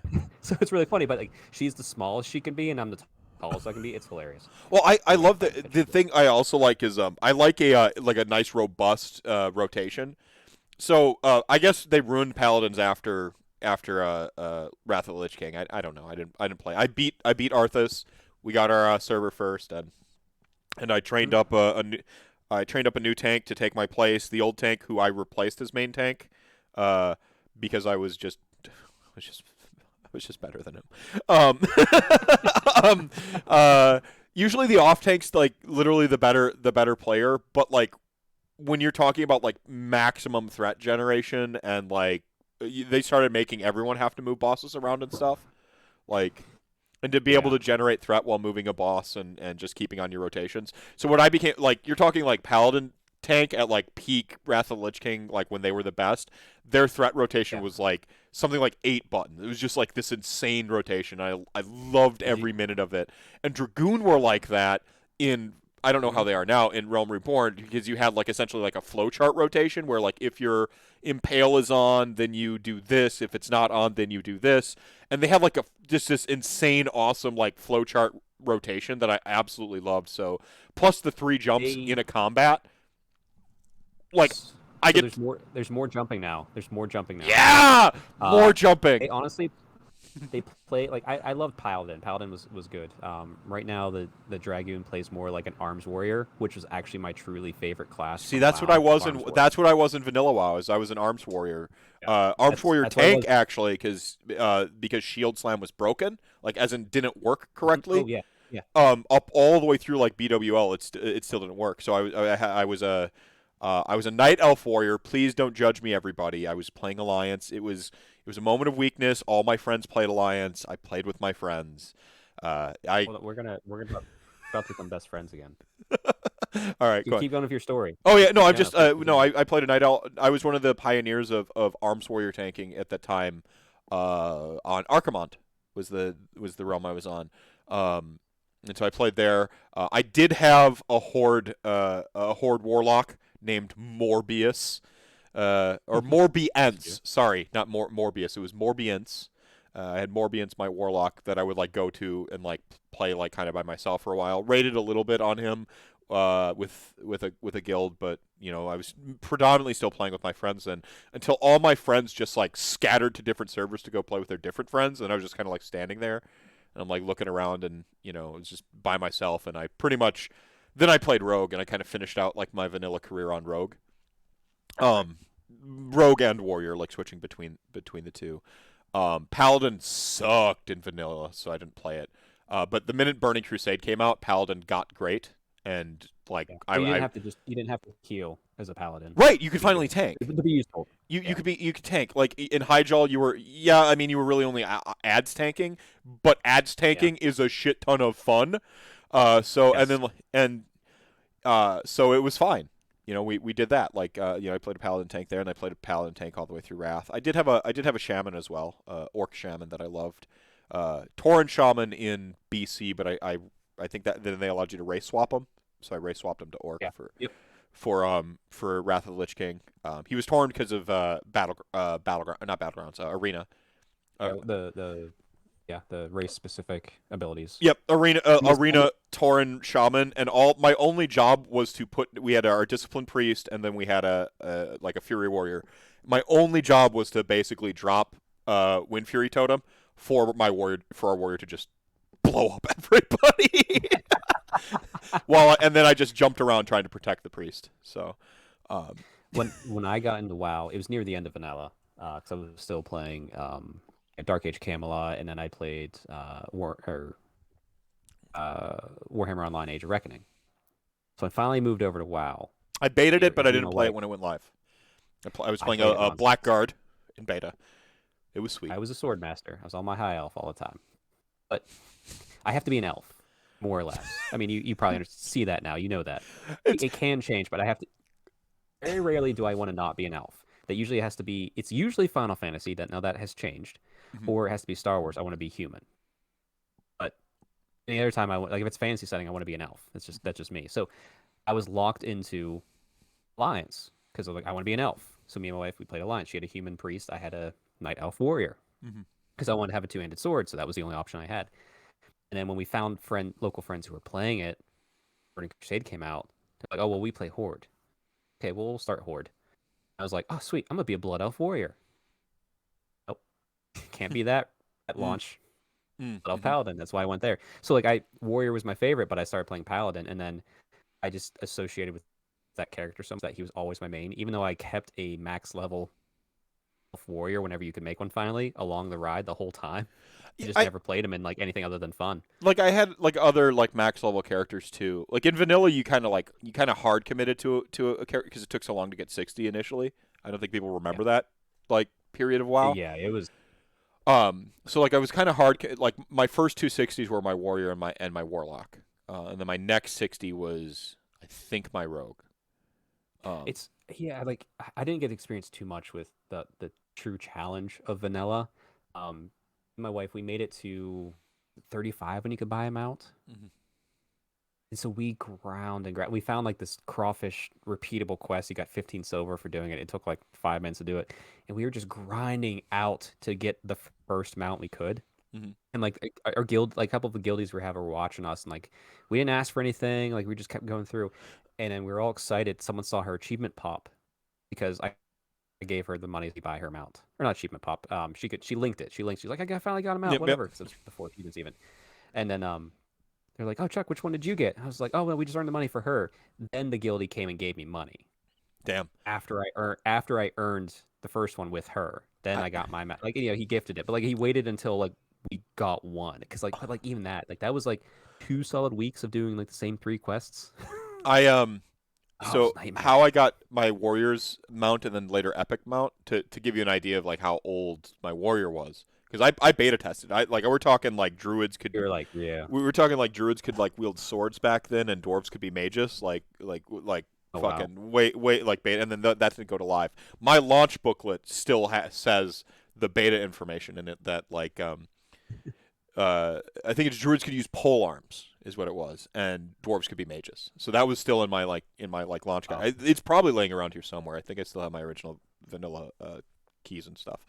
How I got my mount on Kurokaze, which was my warrior, Kuro. Darkwind, by the way, for you, if you ever wanted to doubt how much of an edgelord I am and was, the way he had the top knot, like he had the Oh yeah, he had the I had the long flowing. I had the Fabio main when I did it. Yep. yeah, he had the top knot, and the darkest night elf skin I could get with like purple, the dark purple bluish hair, Darkwind, right? Yeah. I ground the drakes, the little like the dark like the black drakes or whatever outside of Ulduar, like the low level dungeon. Yeah. Oh. Like the low level dwarf dungeon with like the old dwarves. Yeah. There's a I know, little yeah. pocket off to the side with drakes. I ground those because you would get like bad dragon scales that sold for like a good chunk of silver, and you would get the dragon itself. And the dragon at the time sold for like 200 gold pieces or something like that, and that was a mount and then some. And the way I got his epic mount was I ground frost sabers, literal like to get the reputation to be able to purchase the purple pink frost saber, which was his epic mount, because I just had Uldaman. There you go, Andrew yells. Uldaman, yeah. Yep. Yeah. Outside of Uldaman, you go a little bit south and a little bit to the right, and there was all those dragons there. And it was a PvP server, so every now and then people would show up, and I'd have to fucking beat their ass. Like if they showed up, because in those days, warriors, you weren't shit in PvP until you hit 60 and got all the gear, and then it's if you've ever seen the Age of Roguecraft balance video, what is it? What is it? Rogues are scissors, like warriors are rocks, and then just warlocks are mushrooms, and then just list every other class is paper. Rogue beats paper, and rogue also beats rock. until rock hits level 60 and gets good gear and becomes the rock and smashes paper, and would also smash scissors, but scissors is invisible, and that's called balance. It's like it shows the rock, and then the rock gets rock paper scissors, and then it gets replaced with the rock, like Dwayne the Rock Johnson. Yep. Oh, it was so good. But yeah, but except for once every half hour, once every hour, I could turn on retaliation and like kill whatever showed up. And there weren't PvP trinkets yet, so like if you got rooted by a frost mage, you're just you just had to deal with it. You're just fucking dead. Yep, you're dead. Like if you could get the charge on some people, you could kill them, but like nope, you're an arms warrior. Like nope, you're dead. You're just there now. You're just gonna hold that. So I remember being a warrior, just driving. My wife specifically, she always healed for me. Like even when I was doing the arms warrior stuff, I would drive her nuts. Because I'm just like, sweetie, I need to ABC. I always be charging. Mm-hmm. She's like, you need to stop and rest. I'm like, no. My pool of important stuff happens when I charge and fight things. If I stop, I'm useless. And she's like, I need to stop so I can heal you. I'm like, figure it out. I took there's the one talent where you can keep like 10 rage when you stance, and it's just enough to swap to Fury, absolutely, so that you can intercept. And so, like, I would literally, because the charge cooldown would be too long, I would, like, charge the mob, be killing it, switch to Fury, like, right as it dies, intercept the next one, and I would just rotate between the two. ABC, always be charging. The cooldowns were just enough to where, like, usually you kill the thing. And that was when I was playing with my friend Ben. And Ben was later a troll priest and a night elf priest on that server. He really liked priests, come to think of it. So when we were playing together, he'd be healing me, and I got a real feel for the rhythm of his mana and how much mana he could have in like dungeons to like pull the next mob. And people loved teaming with us, and like just getting 3 DPS who aren't idiots was like all we had to do is just 3 non-idiot DPS. Oh, you're an idiot? Kick you from the party. We can always find more DPS. Yeah. Like if you have a tank and a healer partying together, like you are the queue timer. That's yep. You're instantly in every single time. Yep. It was great. Mm. I liked I forget when they introduced the jump you could do as the warrior, where you could jump and do a ground smash. Is That's that was I mean that was well past Wrath of Lich King. That was like yeah. one of the No, later see, I ones. beat the game. Like when I killed Arthas, the credits rolled, and then I didn't need to keep You were playing done. WoW anymore. That's fair. I pretended like I was going to keep playing it for a couple more expansions, and then I finally stopped, and now Blizzard has killed themselves, so I don't ever have to go back, thankfully. Um, but yeah, but you could do like this thunderclap. You jump, so I Yeah. would charge in, thunderclap away, charge back. So you could dual charge, and then by then I could also I think I could dual jump. So I jumped away again, and I intercepted back. So just like you'd see me go into a fight, and it's like, okay, you need to give me 2 seconds because I got to do a bunch of weird shit Well, first. well, and I mean, in Burning Crusade, you got like Stand Firm or whatever it was, where you would intervene. I think it was. So you had charge, intercept, intervene where you would like tag your healer, and Yeah. you would charge to them, Go back to them. Yeah. and you would. So that was like Shield them and yeah. that was a lot of fun. That was around that period. Playing Warrior was a lot of fun because you're just like zoom, zoom, zoom, zoom, zoom, zoom, like all around the map. Yeah. That was a lot of fun. But Although, once I'm Paladin sorry. got good, like it was Yeah. hard for me to go back to like my Warrior roots because it was just so much fun to like again play like I was Mozart. You know, just dun dun dun dun. Like just Yeah. It like playing the Paladin 6, I associated with that character so much. Like that was the name I used for almost everything. I have two names I use for, and it's not Strength Hammer. I don't use that for MMOs and video games and stuff. But yeah, it's Wrath of the Lich King when I could go into a dungeon and I could throw my shield and do like to hit the three things because I expected to hit all three things, drop consecrate, and I could walk away and use the restroom, get a drink, and come back to the DPS finishing it off, and I did not lose aggro. That's when it was peak. well, you had to have retribution aura on because then they Yes. were hitting and they were still taking the threat. Yeah. As soon as hey, if you walked in my consecration ring, I had you on lock, and I could go away and do whatever I wanted physically from the computer. I got into the guild I got into that ended up doing raids in my vanilla days.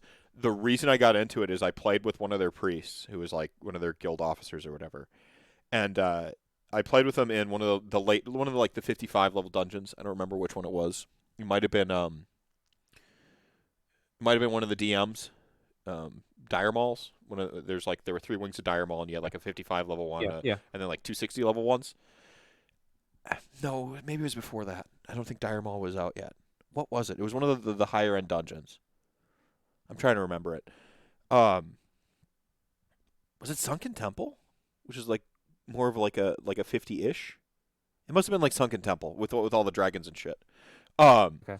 I remember we were doing Sunken Temple, and I was an arms warrior, and he watched me hold aggro on like a pack of like dragons, and just like AOE like holding aggro as a warrior, and he's like, "How the fuck are you doing that?" And I'm like, "Sweeping strikes and thunderclap," and he's like, "What?" He's like, "None of the warriors in our guild do that," and I'm like, "Yeah, because it's arms stuff." And they think that you tank with protection, and you don't. Fiction. Yeah. And he's like, and like at the time, like we had the spreadsheet because you'd go to Wowhead, and they had the fucking spreadsheets for the threat gen, and Shield Slam didn't deal as much threat as Mortal Strike because Mortal Strike's debuff had a threat gen link to it as well. So you got damage threat, and then you got the debuff threat. It wasn't until like much later on that Blizzard fixed it. Like I said, post BWL, they finally fixed Shield Slam, and then you just respect to Protection Warrior. But I was an Arms Warrior Yeah. with a sword and board all the way through, all the way up till Blackwing Lair, like Nice. Onyxia, sword and board Arms Warrior, Molten Core, sword and board Arms Warrior, Zul'Garat, ZG came out like sword and board, um, and we were working on BWL about the time that personal life happened, and I kind of quit playing WoW for a little bit and came back. I missed AQ. I wasn't around for AQ, and nobody played the fucking the first time they released the Undead Dungeon. I can't remember the name of the one in Not, Wrath of the Lich King. not Stratham? No, the one that came out in Uh, Wrath of the Lich King. oh. They re-released it. Had the I can't remember. Andrew Yells was there. Oh, Naxxramas. Yeah, Naxxramas. Nobody fucking played Nax when it first came out, and anyone who tells you they did is probably a liar because statistically speaking, like 5 guilds got it done at the time it even came out. It was like like in America, worldwide, the numbers were different, but Right. Man, I remember. This is just it popped in my head. In Cataclysm, near the end of that expansion, just doing like the looking for raids because I think that was out then. Or maybe I don't even know if that was. It was with guildies, but we were doing the 10-man version of the final raid, and we had a good time. And I was like, I'm just gonna go. Yeah, the looking for raid was out because I immediately queued after we did the weekly raid with the group. I just did the looking for raid just to try and get some more loot. And this kind of it makes me think of like FAQs now. Like people complain when things are overpowered. For some reason, as a Ret Paladin, there was the Ret Aura was still there, but it could proc and do more damage. They did a hot fix during live, right as I queued into this thing after the guild run. For this run, it allowed the damage of the Ret Aura that was hot, or not hot, a dot damage over time. It allowed it to proc off of itself. So it was like a weird Wind Fury bug. Yeah. Like where it could proc off. It procced off itself, and then those ones would proc off itself, and all of a sudden, like it was just exponential damage. And we had That was in Burning Crusade that bug was around. It came back in Cataclysm for 3 hours. They got out of it quick. So we were in there during the first, and what is that? Yeah, I didn't play Cataclysm. Like I said, I'd already beat the game. The credits rolled for me. But what was the DPS check tool in that game? That like the add-on you downloaded. It was around forever. Threat meter? No, but it had DPS. We had threat meters. We had there was one that was like a package one that I used. I can't remember the name of it. It was like a package one. It had a UI thing. It also had a DPS meter, and that was the one I'd used since literal late vanilla, and then into. It was the same add-on. I know what add-on you're talking about, but like I'm just blanking on the name right now. I go in there, I do the first boss, and it says my DPS. I was only Ret Pally. My DPS was 80% of the fight, and I'm like, all right. I was like, no one knew what happened. I was just like, oh, it's probably an error. Whatever. I reset, go into the next fight. Same thing. On the next fight, everybody's saying. I thought it was just maybe a glitch on my computer. Like whatever. Like it's just recording this wrong. However. Someone links it and says, "Are you a dev?" I'm like, "No, I am not a dev." And they're like, "Why is your damage doing this?" I'm like, "I don't know." So the next fight was the main tank grabbing the boss, the healer keeping him alive, while I soloed the boss for damage. And the rest of the other 7 people just sat on the ground and watched me do it, and they're just like, "What the hell is going on?" Amazing. So we did the rest of the fight that way, like the rest of the raid, all was 6 or whatever, and. I get out and I go into Orgrimmar, and chat is blowing up. There is every single paladin switching to Ret all of a sudden, doing PvP 2v2, 3v3. Like you're going because you were just wrecking everybody. It was the most glorious 3 hours of WoW I've ever had. I said, "Who wants to clear anything right now?" Like people were paying for paladins. So, like there was groups of nothing but paladins going in for healing, for tanking, and for DPSing, clearing everything. It was amazing. People were paying to get paladins to come into raids. That's amazing. The G-Dad showing up, dropping a tier 1 sub for 23 years. How's it going, G-Dad? Thanks for supporting the stream. 23 years. That's right. Dang. Yeah. No, it was a Burning Crusade. Ret Pally got good for a little bit there, where essentially they were proccing Wind Furies, really, and they could do multiple procs off of their own proc. Okay. And I remember Sun Fury Island or whatever it was called, where you had your dailies, like just up there. Yeah. Had just come out. It was right around that time, and so, I mean, this is a PvP server, so it's just a nightmare on it, like to go at certain times of the day. And so we'd go in groups. It'd be Sam, Haywo, myself, like whoever else was playing with us at the time. And we'd go in like a little group of 5, and we'd go do all of our dailies together. And I remember, let's see. That was Burning Crusade. At that time, was I playing my Shaman? I think at that time I was playing my Shaman. Sam would have been on his Disciplined Priest, and Joe was on his Fury Warrior. and we were like PvP geared at because we had been doing like you know we were middling ranked, like ranking up, but like we weren't like one of the star comps where, you know, like 2 rogues and a disc priest, or like whatever the crazy like good comps were at the time. Right. And so, but we'd go there, we were decently stuff, and I remember, uh, is Joe a Tauren warrior at the time? I think he's like a Tauren warrior named Big Business or something like that, or just huge. the, I- the big brand was yeah, always there. yeah, it's always been around. His City of Heroes character was like a scrapper named Huge as well. I think, yeah, I can't remember. Gore Shovel. It was Gore Shovel in all caps was his name. It was Gore Shovel, and like I was my shaman, and I remember he lands off the bird, and like just a ret pally walks up, whacks him, and he full to dead in like our awesome PvP gear, like one hit, full to dead, and then he hits his macro, and it says yelling across, like in yell, you know, like slash yell. It Oh says yeah, yep. with all like in the ASCII and the weird, like he had figured out the translation for this. It said because, you know, you'd see Oh cack, or yeah, you know, you'd see whatever, you know, language, you'd see it just as Ekber. gibberish, right? And he had figured out the exact combination to make it say every time you see me you lose. I will never forget that day, because, like, you know, like he was late getting to joining us, and just like this ret pally, and he just went around the island and just be smashing people, and every now and then you'd see every time you see me you lose. You see me, you lose. It was That's amazing. wonderful. Amazing. Wonderful. Ret pally Uh, goes per. to, Yeah. to I guess to bring it back full circle, what I can say, and I did send you a picture of my cute bunny Where is lady this? through face. It's on Facebook Messenger. All right, all right. Easiest to.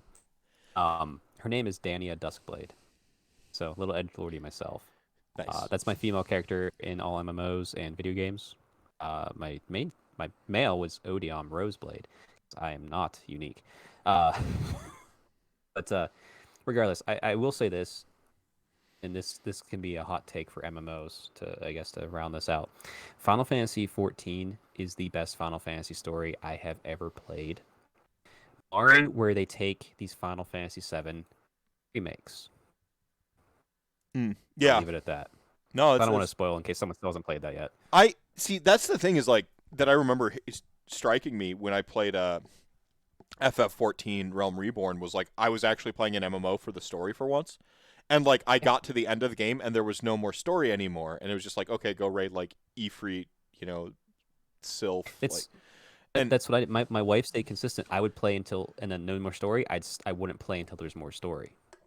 Oh, it's really I cool, was- and like I love yeah. the way that your personal story really kind of came in there. From the Dragoon perspective, I actually threw your character's picture art up there. From the Dragoon perspective, you're getting your fucking mythical. Becoming the Azure Dragoon. Yeah, you're becoming the Estinian. Yeah, and you're seeing like you're seeing like the ghost of like the original Dragoon and shit, and like it was such a Yep. cool story. I'm like, this is awesome. Like, it does that thing where, like, okay, yeah, you're a unique snowflake just like everybody else, but like I liked that. You know, Over time they've learned to bring it back to like, why is there other snowflakes? Like, you're still the hero of light, but it's like they kind of touch on the fact that there's others too, and why is there others, and why does it make sense? And it's a really cool way they touch it. And Estinian, the one that you're like fighting with because he has the other eye, yeah. for the Azure Dragoon, he becomes like a full on like party member now. He's so cool and so badass. I love him. Well, they added jobs to it finally. I mean, they obviously had jobs, but job switching, where you could do that. I'm like, oh, so you're telling me I can be like a Dragoon, fucking Dark Knight, like, oh yes, like. I want to switch over to being a Dark Knight, and do Dark Knights tank, or are they deeps? They tank, I believe. Nice. Ooh, and there's samurai and Yeah, they shit. tank. Like, Samurai. Yes, I always get confused. Yeah, samurai DPSs. I always thought samurai tank, but these DPS Dark Knight tanks. Pretty sure. No, maybe DPS. I might be screwing this up. There's Gunbreaker. There's Paladin. is Gunbreaker gun? You know, I keep getting. I don't have time for this. I don't have time for an MMO. I can't Sorry. do it. I can't do it. I tried Dark Knight. I hated the class. That's why I don't know what it does. I see it. And I'm just like, yeah, you do you. My little hops. The regular paladins wasn't super compelling to me. Like, They're the best. in the Final best tank. Fantasy. Are they? They're the best tanks. I don't know. Maybe I'd like him in that. I don't know. But like Unbreaker's the most fun tank. It's like being a Fury Warrior with threat and damage control. oh, perfect. Yeah, that's the most Yeah. fun. And your one character can be all of them now. Like you just Which is really cool. Yeah, I just love that. I don't like the crafting system in the game because you have to like actually switch to the crafting class, and I was never a big crafter anyway. Like I did it engineering and WoW because I played PvP for fun and I wanted his toys, but I did. I it's fun found that you. whatever craft gave the best bonus I needed to tank and or DPS and or whatever, and I did that one, and I did it exactly enough to get the one thing I needed from that to I think there was a time where like blacksmithing gave you extra health or something like weird like that, like just for Oh being yeah, a blacksmith of a certain mining, level. mining did. Mining, yeah, Yeah, yeah. So I I was was a miner. Yeah, Yep. I'm like, I will be a miner just to have extra stam or whatever, and like I will be an engineer to have like grenades to throw for extra threat gen or whatever the random, whatever was randomly figured out to be the best thing for being that at the time. Like, yep, like this is what I'm doing. yeah. If and here's the thing too, you can play through most of the game right now for free. Final Fantasy 14. I think it's through the first Heaven's Ward, which is that's the third expansion. But Hmm. you can go pretty deep into the story, and there's some real good story. Like you're gonna cry. I don't care who you are, you're gonna cry a little Wow. bit. Wow. Wow. So You everyone go play going for Final the Fantasy hard 14. sell here. Look at that. It's listen, it's I just love the MMO. It's great. Well, I like I said, I want to go back to Final Fantasy VII remake. Like I've been away from it for too long. Sorry. So do you think you could vamp for a second? I'm gonna step away, I grab another beverage. Like, do you have a topic ready to I go? You gonna chill out on? ooh. Actually, yeah. Let me bring up the potential list I'm thinking of, or actually, I'm gonna need some help at. So Okay. chat gang. All right. All Let me right. get some. Yep. You do you. All right. It's, All right, so chat gang. chat gang. We're gonna build a Soulblight. We finally got him. We finally got Chuck to come over to the death side. I will. It's gonna be a little bit. I got a couple other armies to paint first, but yes. Death army. I would like to do Soulblight. Gravelords specifically. I'm building it in the app right now. Don't hate me. I'm using the app. Um, there's a specific character, uh, Lakuvai. I forget the essentially the Bloodborne character, the lady on top of the bat manicore thing. The model intrigues me. I get why some people don't like it. I see exactly why some people don't like it. I enjoy it. As someone who enjoys Bloodborne game itself. More importantly, I fell in love with her story. I mean, if you know me, I love the strong female type character. So like Marathi Ilario, and she kind of has that without being a god level character. Because I don't like fielding Marathi all the time because sometimes you want to have your own story, do your own thing. But I kind of like her. She's like that mid tier character. She's powerful. She's bold. So I really want to build a nice army around her specifically. And I did get a gift kind of unexpectedly for Christmas. If you can see it here, the I guess the cat dragon vampire lady. She was just really cool, and I was happy to get her. So once that came in, I said, all right, I'll finally do a death army here. But the thing is, I don't really like. And I apologize, I put chat away. I'm trying to bring it up now too. I'm not the biggest fan of like zombies. I don't mind skeletons too much, but I just really can I monster mash it with her? Like I guess questions. I don't know much about death as far as building a list. I know the rules and such, but for that, yeah, kicker, yeah, she is awesome. I mean, yeah, like, you go listen to 2 Plus Tough talk about her in his lore video, and you're sold on it immediately. That's what happened with me. Gavai is the monster who hunts monsters. Yep, 100%. It's bigger fan of skellies and zombies. Yeah, I see.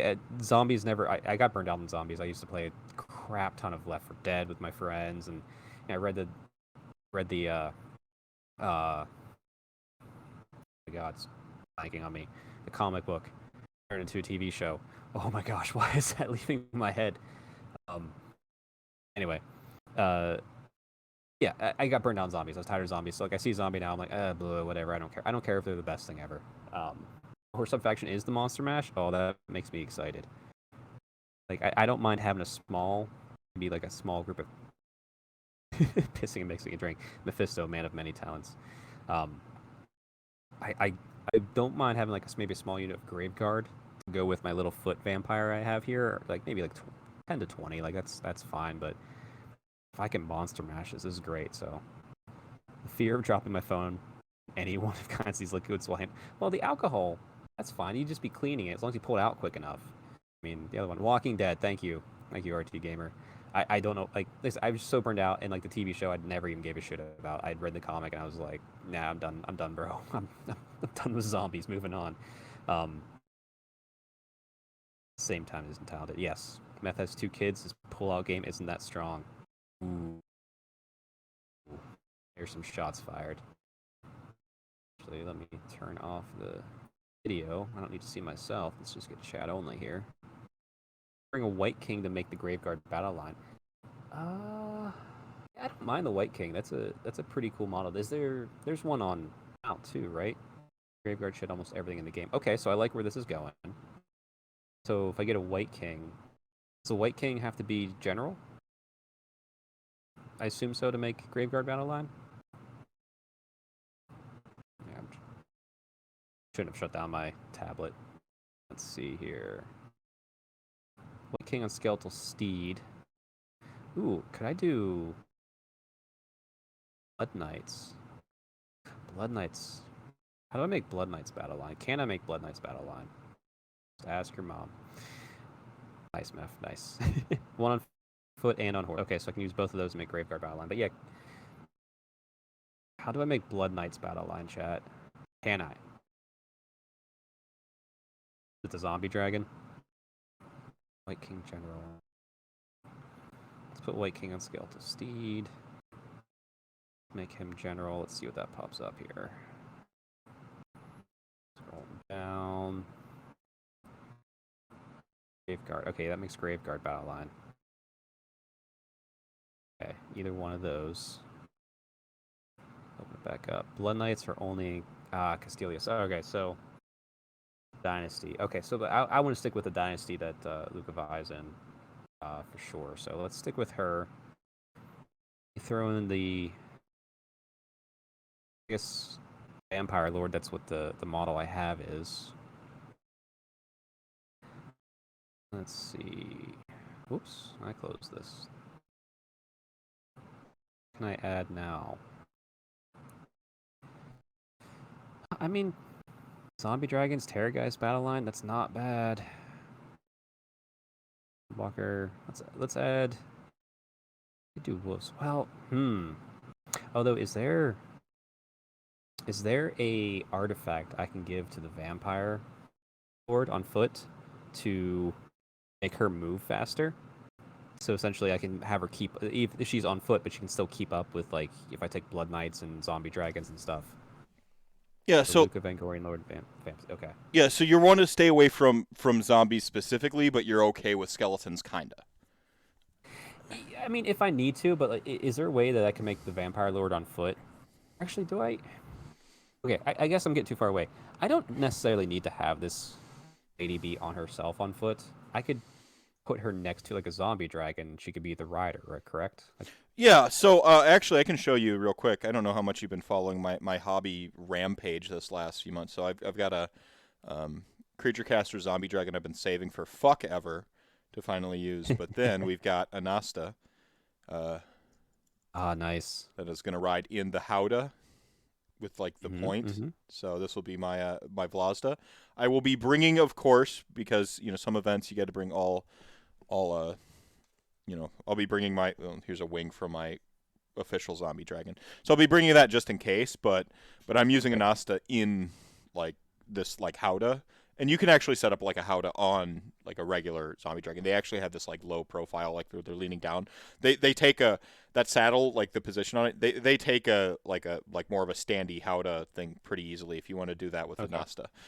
That said, a foot Vampire Lord is one of the strongest buff pieces in your book. So it might be good to stick with that. So I'm Better gonna than the Vampire Lord on Zombie Dragon. What's that? Better than Vampire Lord on Zombie Well, you're Dragon? just throwing out a flat +1 attack from your Vampire Lord on foot, which is as ever. So, all right, let's. So she's gonna be that. Here we go. Yeah. So. Actually, do you mind if I went and got a drink real quick? No, go ahead. Go ahead. Right. Go ahead Be and right back. catch up on chat here. So I was a gatekeeper, Vierkos. Where was I?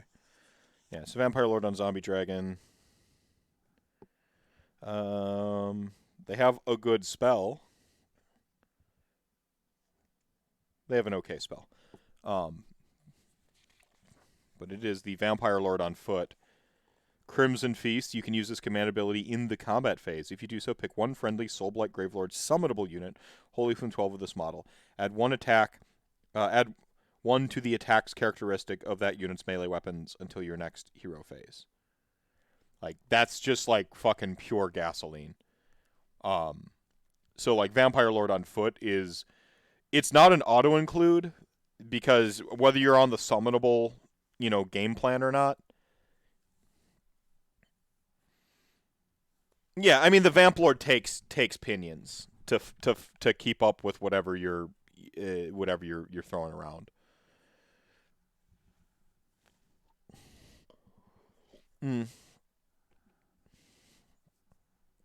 And if you're doing Lauka, you want a Vampire Lord on Zombie Dragon for the like 1-2 punch, those like a Vangorian Lord and a Vampire Lord on Zombie Dragon, pretty much will pound for pound beat anything in the game. They get the charge on.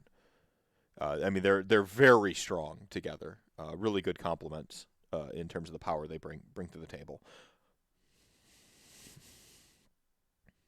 Yeah, so.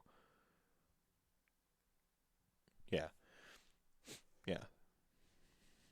I'm gonna pull up War Scroll Builder here real quick.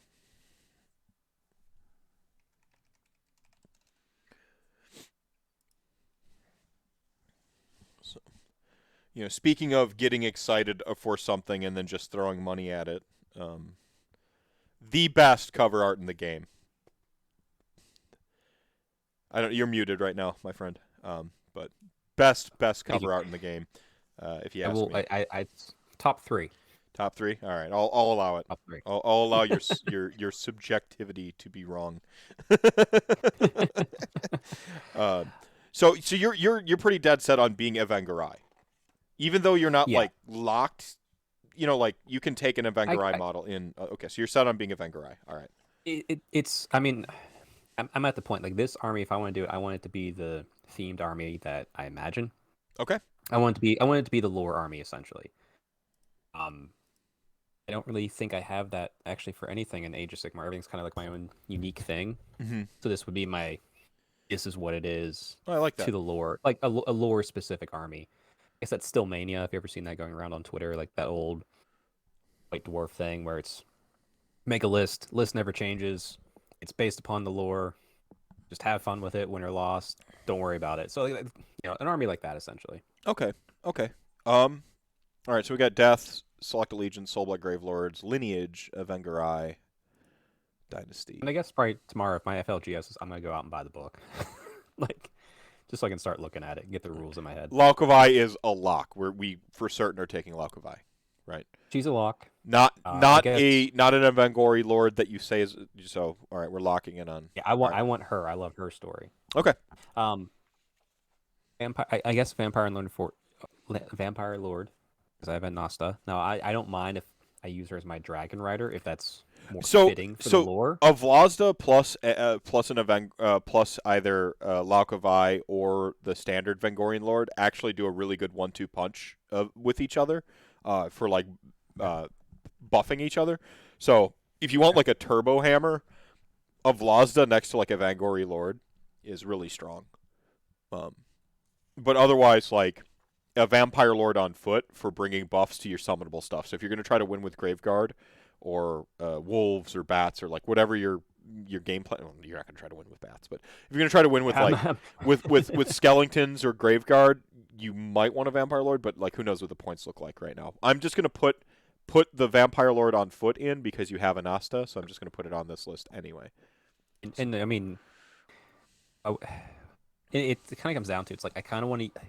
I love both of her poses. So should we get a second? Should we get a? Oh, the Vampire Lord. No, I'm only gonna use one of her. Yeah, she's just so.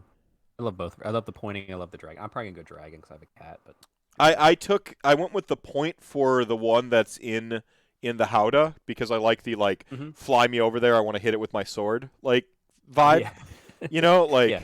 or like telling a minion to kill that thing. It's ruining my view. Kill that. It's ruining my view. So I like the big energy, the big general energy going on. But I ordered a second Anasta to make it for the foot one with the dragon. So I cheated. I'm cheating. So I ordered a second little one. head swap. You're good to go on that. No, same head. I love the strong like sort of like androgynous vibes and the abs, the ab game like. Oh yeah, the ab game's strong for sure. So we're gonna. Beautiful art. Headed to Warhammer Art for one for the wall. Yeah, right on. Yeah, Laukavai is dummy thick, and I'm tired of pretending she's not. Step on me, Vampirus. Yeah. Oh yeah. lick the abs. All the internet humor coming out.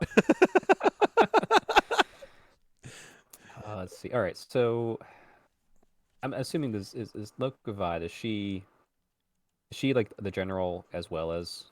Yeah, I believe Laukavai has the double Jenny rule. So if you take Laukavai, you get always counts as being a general, even if you're not, right? Should be. Right. Let's see, double check here. Champion of Avengerai. So yeah, if this model is included in a Soulblight Gravelords army with Avengerai Dynasty lineage keyword, this model is treated as a general in addition to the model that is chosen to be the army general. So you get double. Here's the problem. I love the Coven Throne too, so I want to get that in there. But like I'm gonna wait on that because I know there's monsters for my battle line. Yeah. Dang. Okay. All right. So I think they both give. Chat Gang suggested a White King, so I could get Graveguard as battle line if I make that my general, and I don't hate that idea. It's not a terrible idea. Especially if you're going to bring Vampire Lord on foot. So we'll grab a White King on Skeletal Steed and make it the general. Yeah, he's going to go fourth. I just want him mostly for the battle line unlock. That's only 15 points more to put him on Steed. Heck yeah. Yeah, they used to cost the same.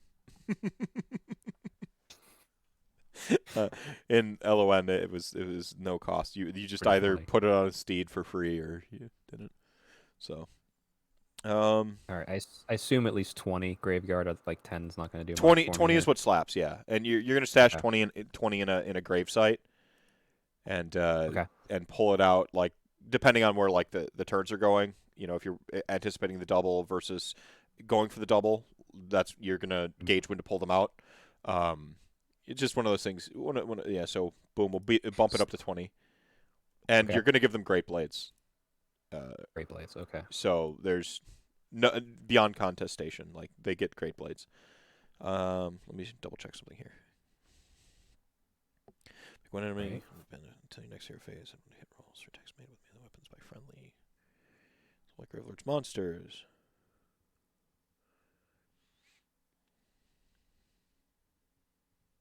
Yeah. Laukavai. They both have the thing that we care about, which is worsening rend. Yeah. That's the good shit. Yeah. All right. Friendly Soulblight Gravelord monsters. Ooh, okay. So I do want monsters if I have her. So. Yeah, but that's going to be that'll be your Vlasda's dragon, right? Or your Vlasda, you're gonna have a Vampire Lord on Zombie Dragon. Am I doing that or am I keeping her like the zombie or Vampire Lord on foot? I mean, why not both, right? Well, I still need 2 more battle line, and I'm seeing Yeah, so we go two units of skeletons because you wish to avoid. Well, if I can have a Zombie Dragon as a battle line or a Terrorgeist, what's I don't know which one I like. So, I mean, if we throw in a Vampire Lord on Zombie Dragon, like just straight up, because that should have the monster keyword, as I recall. That's true. Yeah, I imagine Vampire Lord on Zombie. Does the Coven Throne have monster? I doubt it. Yeah, so you got your monster keyword on your Vampire Lord on Zombie Dragon. Bloodseeker Palanquin, Coven Throne, no monster. Okay, no monsters. Don't worry about that. So, I mean, right now, like I have a legal list at 1440 for you. It's Laukavai, Vampire Lord on foot, okay. White King on Skeletal Steed, Vlazda, 20 pack of Graveguard, 10 Death Rattle Skeletons, 10 Death Rattle Skeletons. That's 1440. We can even drop these Death Rattle Skeletons and like buy good Skeletons and get Graveguard instead, because that'll be. So we do 2 tenors. We just yeah. How many reinforcement points do we get for Battle Line? You'll get 4, so we used 1. I mean, how hoardy do you want to be? Because 60 Graveguard, 3. I'm actually so. Unit 20, Unit 10. Let's start there. Unit 20, Unit 10. All right, I'll delete this one and then grab a Terrorgeist, maybe? Terrorgeist or Zombie Dragon? I'm assuming Terrorgeist just for something different. Yeah, Terrorgeist, get a little visual interest in here, and it's also a battle line for you, and now it's a battle line monster. Boom. Yes, so I have 3 battle line. Yep, so 3 battle line. You got 20 Graveguard, 10 Graveguard. We can shave points on that Graveguard by just making it skeletons. Cheapest thing you can buy, 85 points. Let's do that. Shave and off that. Yeah. Yeah. Okay, so we'll shave that unit of Graveguard down to skeletons. I threw in a unit of Blood Knights just because she was a Blood Knight, and I kind of want to keep that theme. Also, they're sweet. Yeah, Death Rider skeletons. They're sweet. 1855, and I mean, you've already got your like 3 hammers, like ready to go. So I think a Necromancer is where you go from here. Can we get a Necromancer? No, I don't want Immortal though. But they probably bring stuff back. They're probably good, aren't they? I mean, they're gonna Van Hell's your Graveguard. Necromancer it is. All right. Yeah, and 1980, and you might get a Triumph. Yeah. And then from there, figure out your battalions that make it the lowest drops you can, and. Yeah, I mean, I can worry about that later. I mean, that's I like this actually. Yeah, like there's a part of me that wants to get like another monster in here somehow, but I'd be dropping. I mean, you could drop the Blood Knights. Yeah. It's like if I drop the Graveguard to get Zombie Dragon, but then it's also like, okay, well, I don't need the White King on Skeletal Steed then. Right. Yeah, you could drop. I mean, you could easily drop those and get another monster. But you said Graveguard slap though. Graveguard do slap. They slap the most shit. Yeah, and I kind of want to slap a little bit. Like, I don't mind the skeletons. Yeah. Vampire Lord. The Necromancer still bothers me. I'll have to like thematically theme it in a cool way. Well, here's my Necromancer. I'm sorry. Is that it's not a Soulbound character, is it? A specific. I'm kidding. It could be. It could be. It counts as Myriad. Yeah. Yep. Gave him Archon's cape. As you do. As one does. Upgraded the scythe to Archon's staff plus Grimghast Reaper scythe. Like. Just. That's awesome. Like I already own like four Necromancers, and like I'm building a whole new Soulblight army. Well, I have to build a new Necromancer for it. It won't look right if I just use one of my existing ones. Do you know how many Hag Queens I have over there on that shelf? I guess I am talking to you. Do you have 10,000 points of Daughters of Khaine yet? I think I have 13,000. 13,000. Yeah, it's because I finally eclipsed with modern points. Daughters of Khaine, I eclipsed where I was with High Elves at the end of 8th edition End Times. That's amazing. Which was just at 10,000, giving every single buff. Like, every item in the book, every upgrade I could give to every unit was maxed out to beat 10,000 points at that point. Mm-hmm. And now I'm, like, comfortably well past it. Fantastic. Well, I mean, you'll... Go ahead. Sorry, go ahead. Oh, I was just going to say, Vargeists aren't bad, actually. Like, I love that they put on the War Scroll, they get the Deep Strike ability. Like, that's really valuable. It's like kind of the missing piece. Death's Descent. Instead of setting up this unit on the battlefield, you can place it to one side and say that it is circling high above as a reserve unit. If you do so, at the end of your movement phase, you can set up this model on the battlefield more than 9. You know this language. At the start of the 4th round, if you haven't dropped them, blah, blah, blah. We finally got, like, harpies, basically. Yeah. Which is cool. Which makes sense, yeah. Like really awesome. I wonder. I'm gonna screenshot this and I might play and be like, all right, if I make a monster master list, because I'd want to have some of those in there too. Yeah, like this is a good starting point. I'm gonna make a couple variations. I might send it to you later. Maybe you can have if you're ever having a solo show, you can just put it up and like everybody vote on Chuck's list. Oh no, of what you should go buy. I think that's pretty great to do. Or one of my Mephisto After Dark shows where it's kind of like these are already pretty freeform, but they're still like a format and a guest and like to keep the conversation going. When it's like just me and a camera, like it's no holds barred, you know. Not playing Mass Effect 3 tonight. I'm disappointed. I have to keep my hobby streak going. So after this comes down, I'm gonna like put together another Blood Knight or two, and then maybe we'll do some Mass Effect. We'll see. Just use another vampire model to kit bash us. Yeah, I mean that's what you do. What CJ Ubusta here says. That necromancer, like for the necromancer. Yeah, vampires are necromancers. Like that's part of their whole shtick. Like they have the necromancy magic, the necromantic wind, distilled down from Nagash's omnipotence as well. Just like bash up one of the other vampire is to be a I wanted an excuse to buy the Underworld's vamps because they're all amazing. Yeah, these ones. There you go. Yeah. Yep. I have. This is my one criticism of Soulblight Gravelords as a book. I really wanted it to be like even more Turbo Hero Hammer, and it's still like in the vein of LON where it's kind of like heroes and then like a bunch of hordes. Like it still kind of is that, and that's fine. But there was that small part of me that was like, can I just take all vampires.army, Because I have so many cooler vampires, now. I have the sculpts I have. Like, I just wanted to put down, like, 6 vampires that are all cool and unique and then, like, have units of vampires. Right. But... Yeah, I know, just in the lore of the vampires, why would they... I mean, outside of the Blood Knights, they don't really want to fight together. Yeah. Yes. Yeah, I suppose.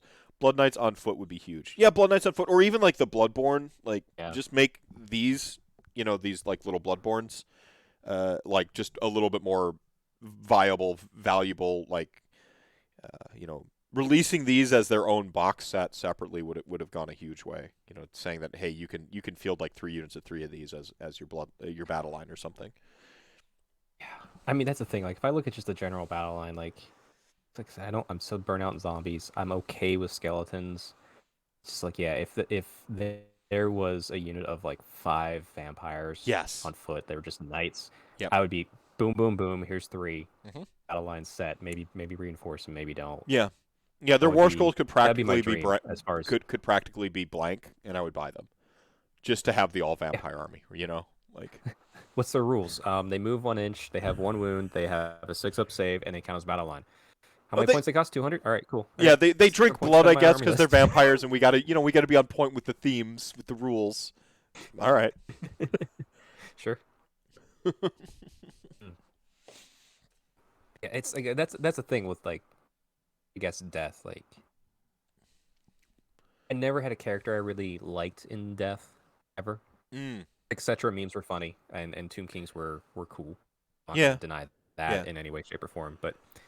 It wasn't until the Luke of I, and like I didn't even like know about her story, like saw her rules and all that sort of stuff, and I've actually never seen her model in real life. But once I saw the lore video on it, I was like, if I'm gonna get into vampires or just death ever, it's going to be with her at the leader, Yeah. No, I mean that's one of the great successes of Soulblight Gravelords is I think they gave a lot of identity to vampires in Age of Sigmar that they were kind of lacking before.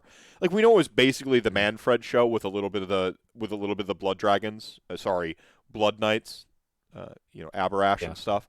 With a little bit of that thrown in the world that was, but we haven't really had like a bunch of identity for vampires here. Like you have Neferata. I guess her book is supposed to be really good.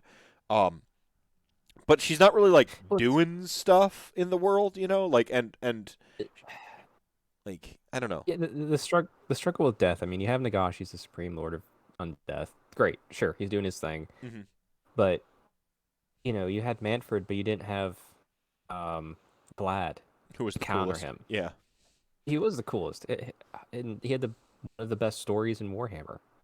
I agree. But regardless, I don't, and I hold a grudge against Manfred because the way he screwed up the end times there.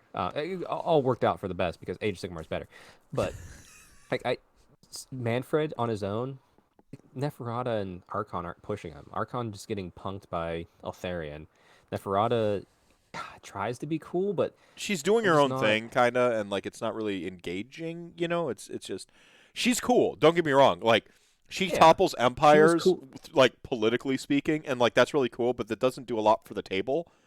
And this is, I've said this before. And Games Workshop, I know you're listening because you're employees here. Um, um, like Neferata's like Legion of Blood. The big misstep was not giving them rules that were like the politics work.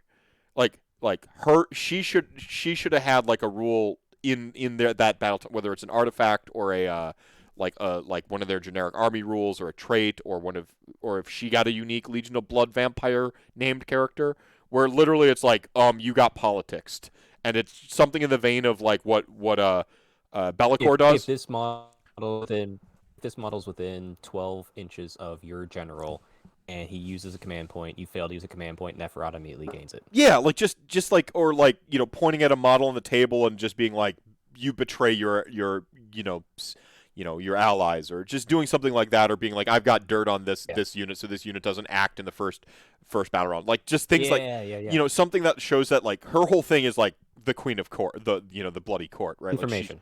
yep. Yeah. Showing that in the rules would have gone a long way in making Neferata feel like she's here.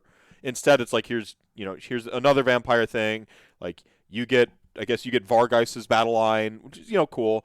And then like Oh, yeah. end of or no Black Knights. You get Black Knights' battle line and then end of list, and it's like well, all right, well, Yeah, I mean, if you in her story from the world that was, it was a good story. The novels written about her were fantastic, mm-hmm. and it makes you excited for her. And then you see like, oh, what's she doing in Age of Sigmar? She's getting punked. Yeah, exactly. She has a P tape of that unit. They are now Yeah. yours to control to prevent the embarrassment. Yeah, like she's got the ability is called P tape. She has somebody's P tape, and like they have to like just for a turn, not like OP where you literally take someone's like 200-point unit for the game, like, but just like if we have, I know the design space is there because we have things like Be'lakor, and Right. you've got fate dice type mechanics where you're just saying like where Kairos is going no that's a one like have her doing something along those lines that implies that it's more about the information and the politics and not like just you get Even if she had a once per game, she can say after you play her and spend a command point, she can say it has no effect. yeah Imagine that. yeah Just yeah once per game. I'm like, that would win games. yeah And that'd be fun. yep nope you Wouldn't win don't every game. sorry you don't get to actually unleash hell here like they like my spies intercepted the message to like give the order to that thing you know what I'm saying like there's just something Yeah. like that could have it be like the Kind of. old Wrathmonger's ability the old one where they fight before they die or they fight themselves. I can't remember which one are you talking about because I forget. they've had a couple. No, I loved Vlad. Vlad was awesome. I'm happy his story went the way it did, and so I don't actually want Vlad back in Age of Sigmar, but I do want. Yes, I'm. I'd be okay with Isabella like coming back. Isabella would make sense. Vlad is dead. We Hmm. saw that. Hmm. He's dead again. Dead. Dead. Yeah. Yeah. He's like He's like that solid anime that you're just like, it's done. It's over. You don't need to add any more to it. It's perfect. Hmm. Walk away. Hmm. And they did with him. They're just good. But yeah, Isabella coming back would be really interesting. She's As long got as they more didn't throw story her to tell, back and be like, oh, she's yeah. And like you Seeking could be vengeance based against on what Nurgle. Vlad did too. What was that? Oh my gosh, yes. I would say her story could still like have hints of Vlad in it. Hmm.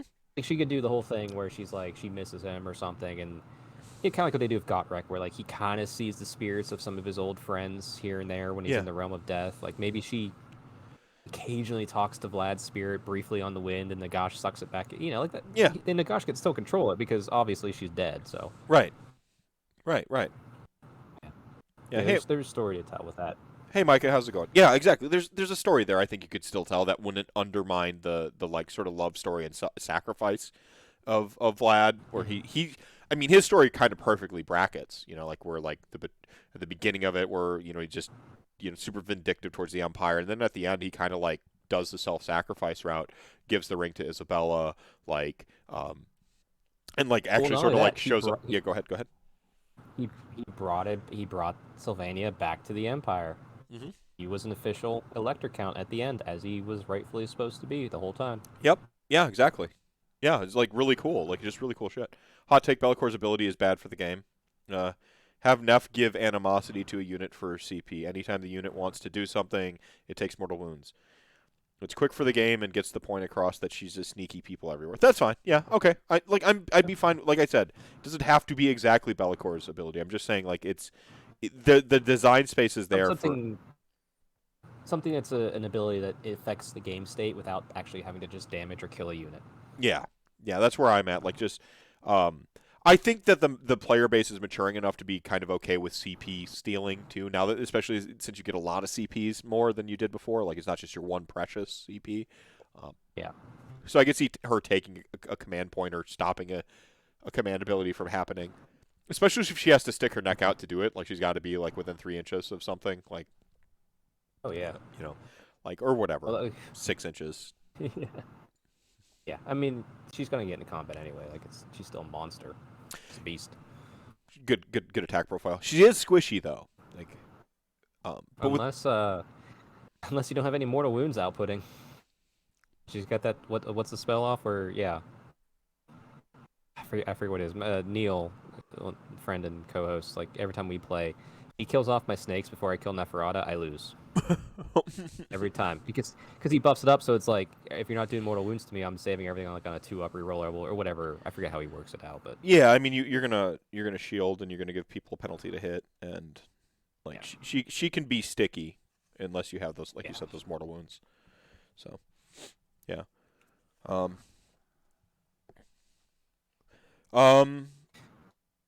Yeah. So anyway, to round everything way back, New Orleans was a great event. Austin was the probably the best event I've been a part of as either a player, guest, or TO. Strictly because of the fact that, as I mentioned, John Barrymore and James O'Brien joined the team. The three of us worked together so well to cover each other's gaps that I only have the highest of hopes going forward for the U.S. Open events. Okay. I encourage everyone.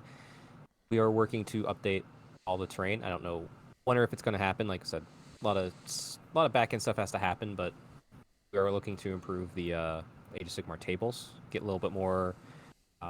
It's definitely aiming to be more of a competitive focus event as opposed to like a soft score type event. So just keep that in mind whenever you look into this sort of stuff.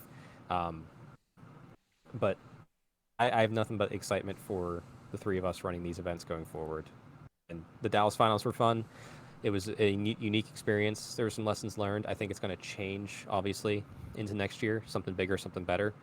But yeah, it's been a fun ride this year with all of those U.S. Open events. Well, I mean, there was the three of them, right? Like we had 3 U.S. Open events, and then the final, and then a final. Yeah. And it was cool to see that much like sort of focused like energy on like the tournament scene in the US, because it has felt like whilst I'm very much like pro like grassroots, like community control, like doing stuff like that, it is nice to not feel like the company that makes the game that you like has utterly forgot you exist, and like but that's what Age of Sigmar was in the beginning. We were just us, right? That was it. Now it's company backing, which feels good. But yeah, we don't want to lose the grassroots too, as you said. Right. Got to keep some of that. Right, and I don't think you'll lose it. Like I see a world where like there's a harmony between like the GW events and then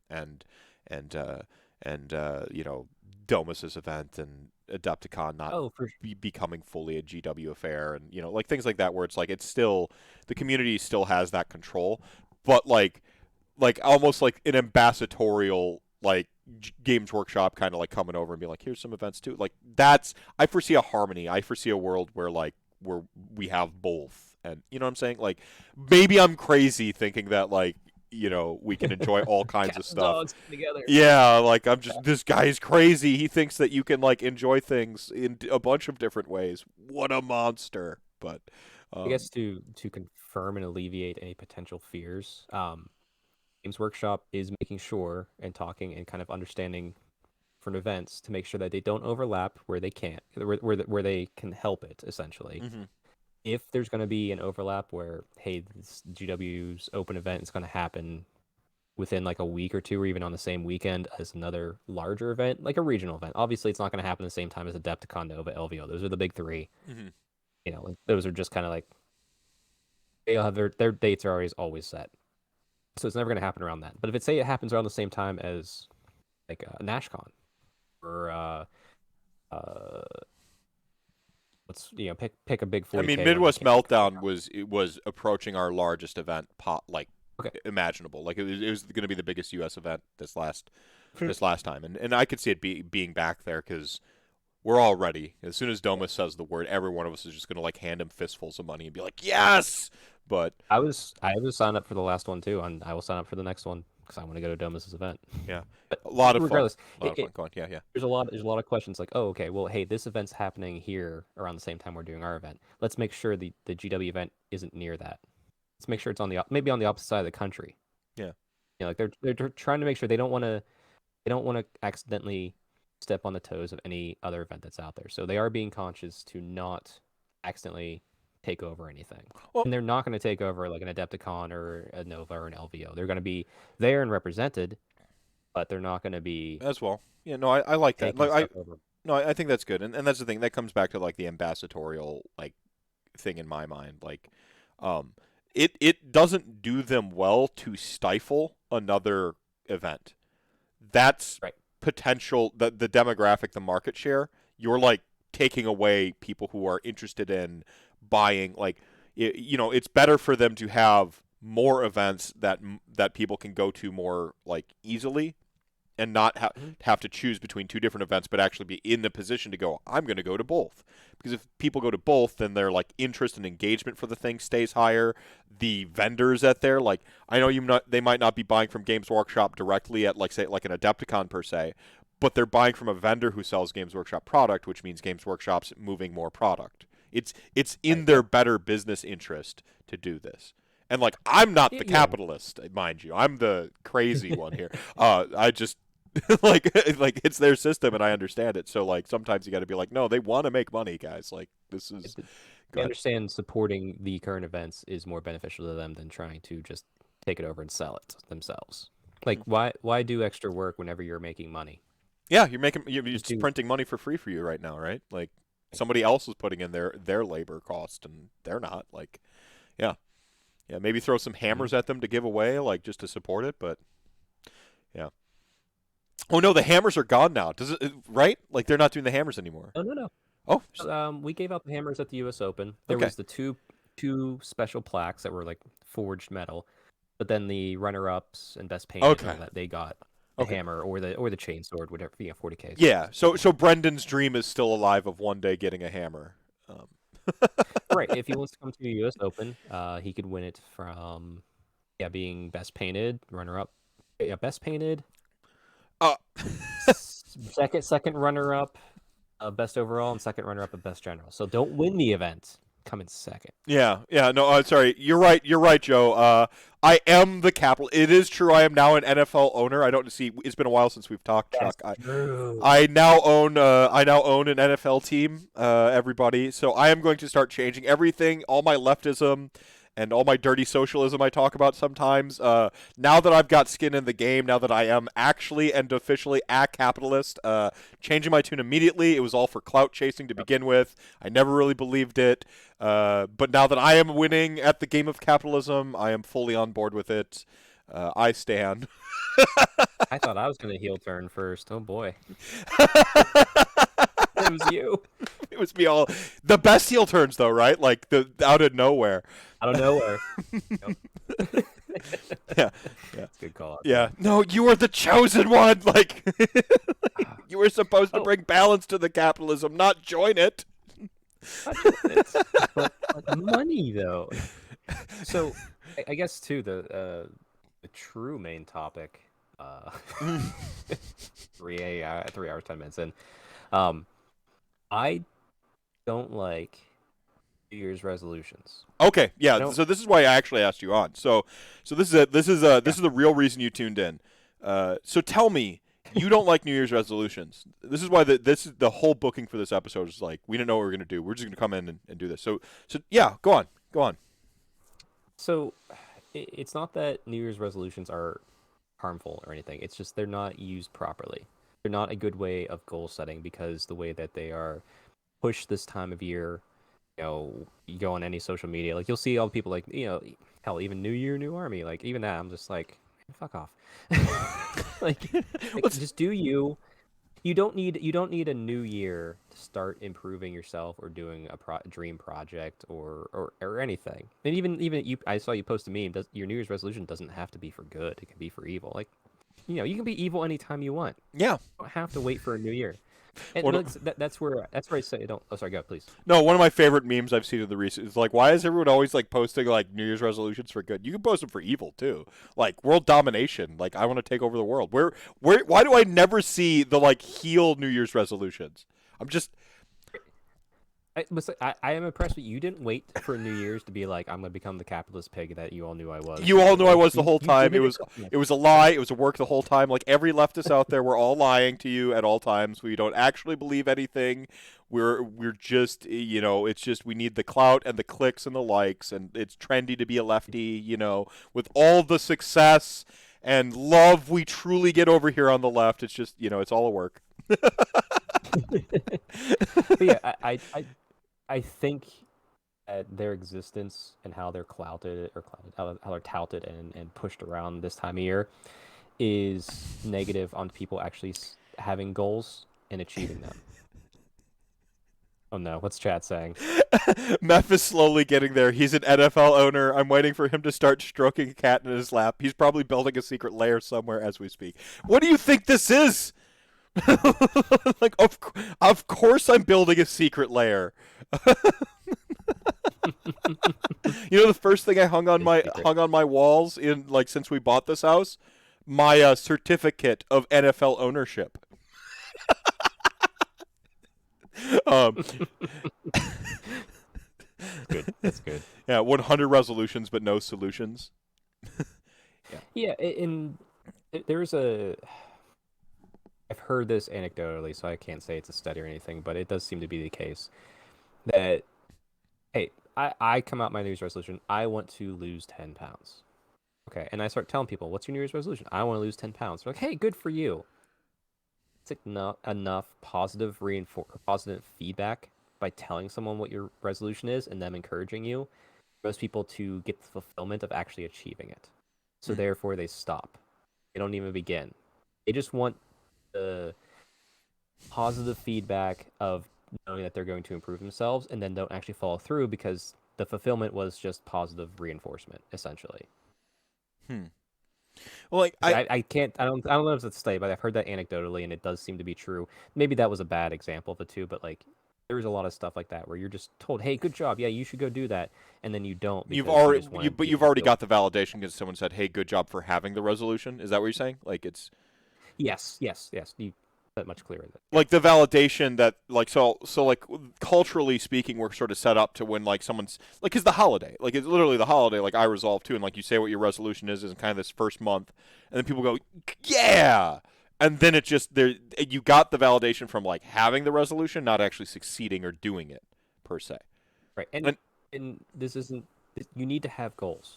Everyone needs to have goals. That's mhm. how you improve. You Set gotta goals, go out have there, varied goals too, big goals, little goals. You Yes. get goals across a couple Mhm. spectrums of stuff. Like yeah, go on. Right. And you don't have to do like I've seen like tons of especially on Instagram like hey, disappear for 3 months, go set your goals, go crush them, then come back and surprise everybody. Like you don't need to do that because I mean that takes a very specific type of person. Like it is very much if you want to go fast, go alone. If you want to go far, go together. Like so like it depends what your goal is. Sounds like a communist there, Chuck. But hey, as long as you maintain your individual freedom and Yeah, no. I'm sorry. I'm yes. just I'm we're like, wait, how do making I fun of me for being a capitalist. I gotta make fun. I do the greater good? Yeah, we reverse roles tonight. Like I I'm. was like, wait, Yeah, yeah. No, continue. Sorry. I was. no, it's fine. That was pretty good. That was good. I like that. It's like, I have no response. I have lost. Um, Of course, the yeah, capitalist. Yeah, Chad immediately picking. Of course, the capitalist is accusing someone of being a communist. I look at how easily I fell to how easily I fell to capitalism. See how easy I'm already playing from their playbook, like just instantly. the next time that they play and win, which is likely, they're doing well. You just need to post online, be like, guys, he didn't win, I won. No, so the Packers won the first game after I acquired ownership. Clearly, I'm doing something right as owner. It's all you. Yeah, Yeah, good job. yeah. You know, so some people say that the NFL officiating seemed consistently bad in that game, and I agree. And it wouldn't be beyond an owner to make sure that happened, would it? You'll never know. You'll never know if Wait. it was me. You'll just Are you the Neferata of the NFL? you'll never know. You won't know. But I will tell you this: as an NFL owner, I will listen to your complaints about the NFL. Okay, that's I will listen to your complaints. I'll see what I can do about them at my ownership meeting annually in July. You know, I'll see if I can, what I can do. The funny thing about this, I'm not telling a lie whatsoever, by the way. Like, Yeah. like, You could legit go to it. yeah, I'll go to the ownership meeting and see what I can do. And, oh, it's nothing. Like, that's No one shows up. Like, what are you doing here? yeah. Guess we'll buy you coffee. No, I get a meal once per year for the most expensive piece of paper Really? in the world. Yeah, I get a ownership meeting. It's a real thing. Uh-huh. There you go. Yeah. No, it's the most expensive supper club that's ever existed. It's Packer ownership. Packer ownership. No. No, sorry. No, back to the goals thing. Go ahead. I was just like, I'm curious, like, what, like, do you have any goals? Like, do you prefer New Year's resolutions? Do they help you? Like, are you one of the ones that it does work for you, or are you one that you're like, I don't like it. I just have goals and I go after them. So I'm jaded in general when it comes to holidays, except for Halloween, best holiday. I'm kind of like, I grew up just like Halloween, or where holidays just weren't like a thing, you know. Mm-hmm. Or glorified orphan status will do that to you. To me, like New Year's is just a party. Like I'm gonna have a party and whatever. I'm making barbacoa tacos tomorrow morning. I'm waking up at the ass crack of dawn tomorrow to get my slow cooking going on the brisket for the There you barbacoa tacos. But I've done the resolutions because I'm trying really hard to be more of an optimist. Like a couple shows now I've referenced a song by a band called Spanish Love Songs. The song is Brave Faces Everyone off the album Brave Faces Everyone. There's a line where like he's just recounting all this like horrible, heinous stuff, and I've mentioned this story a couple times to everyone, but treat every episode like it's somebody's first. And there's a part where he's just recounting all this horrible shit, like just world weary, not like even like truly but like literally just like this is kind of the state of affairs and like very realistic. This is a story you've heard, in debt at 23, like and he's just recounting all this stuff like I can't afford, and then the music stops and he says, I swear to God I'm an optimist, but I feel like burning down my life again, and it just like and it loops and I'm like that's how I feel. Like I swear to God I'm an optimist. Like if you talk to me a few minutes prior, I was talking about how like I actually foresee a world where Games Workshop, has 4 events in the U.S. that are all pretty stellar, but it elevates the grassroots community-driven events. It doesn't stifle them. Like I foresee a world where where I get my fun little soft score Masters tournament in the Midwest, and we invade Texas and like do WWE style promotions with like waving flags like we do at Wapaka, and start shit with the Texans and have like this fun little tournament thing. Like I have optimism Like I really do. Mhm. I've even lived a really dark life. Like I saw. Speaking of like trying to get my shit together, I'm currently trying to fix my mind so that I can then fix my body because mind is the body, you know. And if my Yeah, brain's yeah, working yeah. against me as it has been for my entire life, it's hard to get my body working for me. Um, and you know, so talked to a therapist, and she said like she had this moment where like her. So first off, she was having none of my sarcasm and self-deprecation. She just like Mhm. anytime I would be sarcastic or self-deprecating, she was just like, look at me deadpan and then ask the question again. And so like that like hurt because like whatever I was covering up with my Took sarcasm, away like that feeling came up.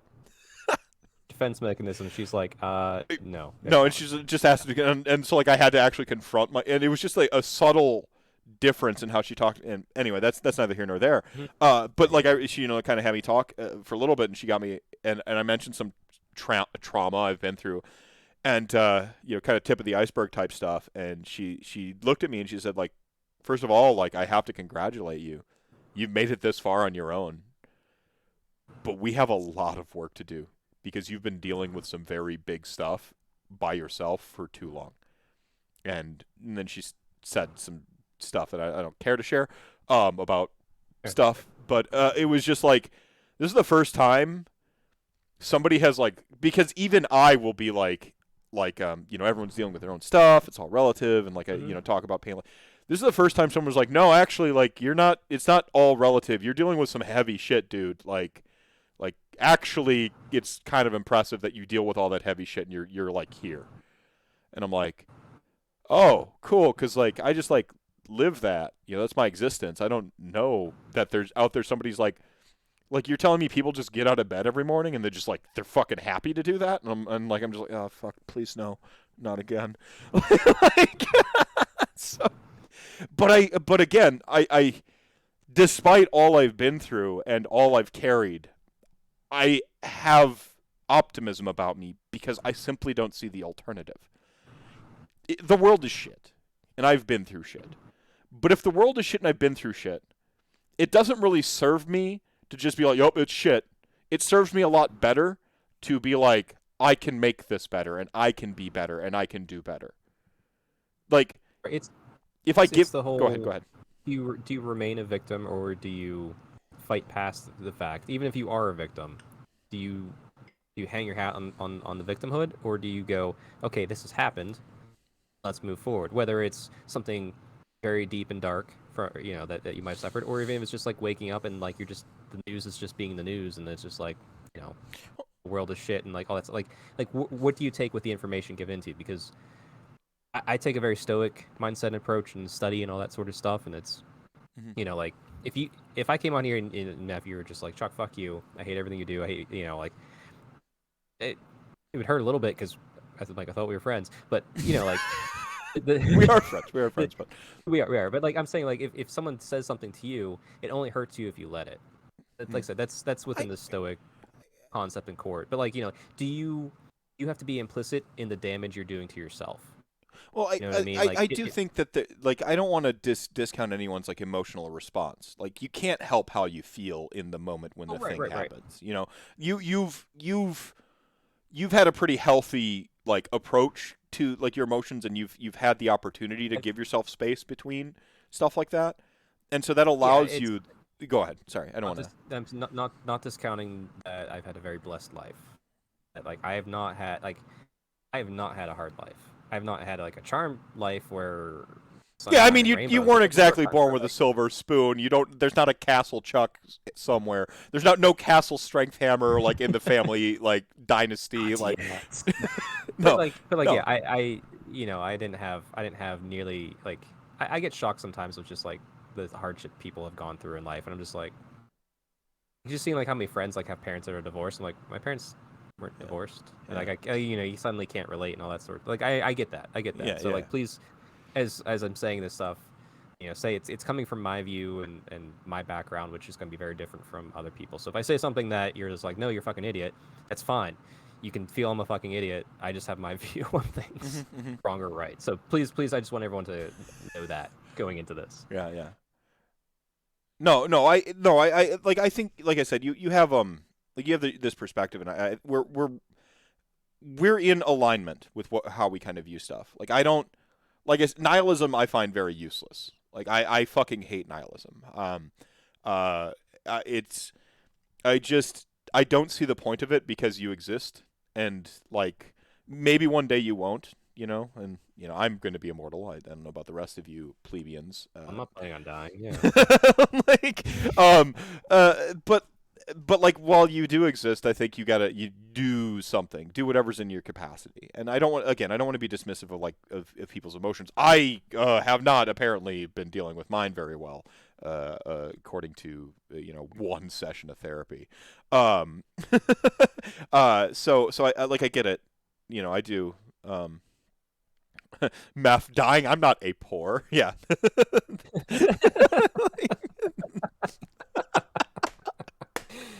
No, I run the mental health. I run a mental health charity because I hold that people's minds matter as much as they do. That you can't always you can't always like control the hand you got dealt, and that sometimes people are dealing with shit that I can't even comprehend myself with how much shit I've had to personally deal with. And to try to give people space to process and deal with that, to not be stigmatized like everything is your fault for all the problems and the way you see the world. And it's like, no, we've all got a series of implicit, explicit biases, and we have various emotional responses that have sort of ended up ingrained in us in certain situations. My self-deprecating humor comes out every single time I start to feel a little bit uncomfortable about something. Usually it's something positive. When someone's trying to be nice to me, that's when the self-deprecation comes out, because I feel like I need to humble myself, or I somehow need to like check myself, because I don't know how to fucking take a compliment for shit, and it's just a total. Sorry. That's that. No, don't apologize. That's what friends are for. Like like they're gonna build you up and they're gonna tear you down moments later. Like you don't need to self-deprecate. Just give us another 2 seconds. Yeah, 2 more seconds, and yeah. That's Do it for me. That's what most of my friends do. Like, Chuck, good job. But you look fucking stupid in this picture. Accepting this award. Oh, thanks. Okay. Yeah. Yeah. No, I did a good job. Yeah. Well, but like, go ahead. No, please. No, I just like I said, I think it's going back to optimism. I will never forget one of the things Alex said on one of our first sort of like psychology episodes with Alex, where we did wacky lists and we talked about he said talked about how all of our emotions are useful. And actually my therapist said actually some of the almost verbatim some of the same lines. She said anger is useful. These emotions are useful. Depression is useful. It causes us to stop and think about what's making us depressed, and that usually helps us find a change. What sucks is when depression gets out of whack for somebody. If you're depressed all the time, you're always stopping. You're always analyzing, and you don't necessarily do something. Anger is useful because anger often gives us immediate motivation to do something. Immediately, like you get angry, you act. But if you're angry all the time, it's not useful, right? Like you're never thinking, you're always angry, you're always, so, one of the things he said about joy is joy makes you an idiot. He was quoting a book, like, unless you're the Hulk. But he said, and as far as joy makes you an idiot. And this is a quote from another psychologist. And I often think about optimism is kind of idiotic. Like there's a stupidity associated with it. But one of my favorite anime is Tengen and Gurren Lagann. And there is a brazen stupidity to the optimism in that whole thing, with how dark and harsh that anime gets from time to time. What episode 8 breaks you. Like fucking breaks you. And yet I feel like to overcome, as a smart guy, I guess, quantifiably smart guy, you can look at my ACT scores and my IQ tests, and this is a guy that society can quantify as an intelligent person. I value some stupidity. I really do. because you kind of have to lean into it just a little bit to overcome what can seem like in the moment truly insurmountable. There's a little bit of that in Age of Sigmar. You know, Mhm. like why do we kind of like love double turns and 9-inch charges and stuff like that? Because like you'd be stupid to bet your game on a 9-inch charge or winning a double turn. Mhm. But we Well, do. we do. Yeah, we sure as hell do. Like and I Well, think that sometimes you got to lean into that, especially when the alternative is total inertia of nothingness. It's so much easier to give in into that than yeah. yeah, go ahead. There's a So I very much live in the present more than anywhere else. Like I said, and like you can kind of as you talk to people and see different people's pains or joys or whatever, you can see some people tend to live way too much in the future, and they're usually the anxiety type people. Mm-hmm. Don't know what's going to happen. They want to control it. People live in the past, like they have other, Probably. they might be depressed or angry because like they're stuck in things that happened in the past that they can't change. Where it's like not per se, but like I tend to find like I found my happy place in the present. Mm-hmm. Now I still see the past and I see the cringe I've done. I see when I had anger issues and I see like the stuff that like I'm like, okay, don't do that again, lessons learned. And I plan for the future, but I maintain my reality firmly in the here and now Mm-hmm. and it's just because it slows things down Mm. for me.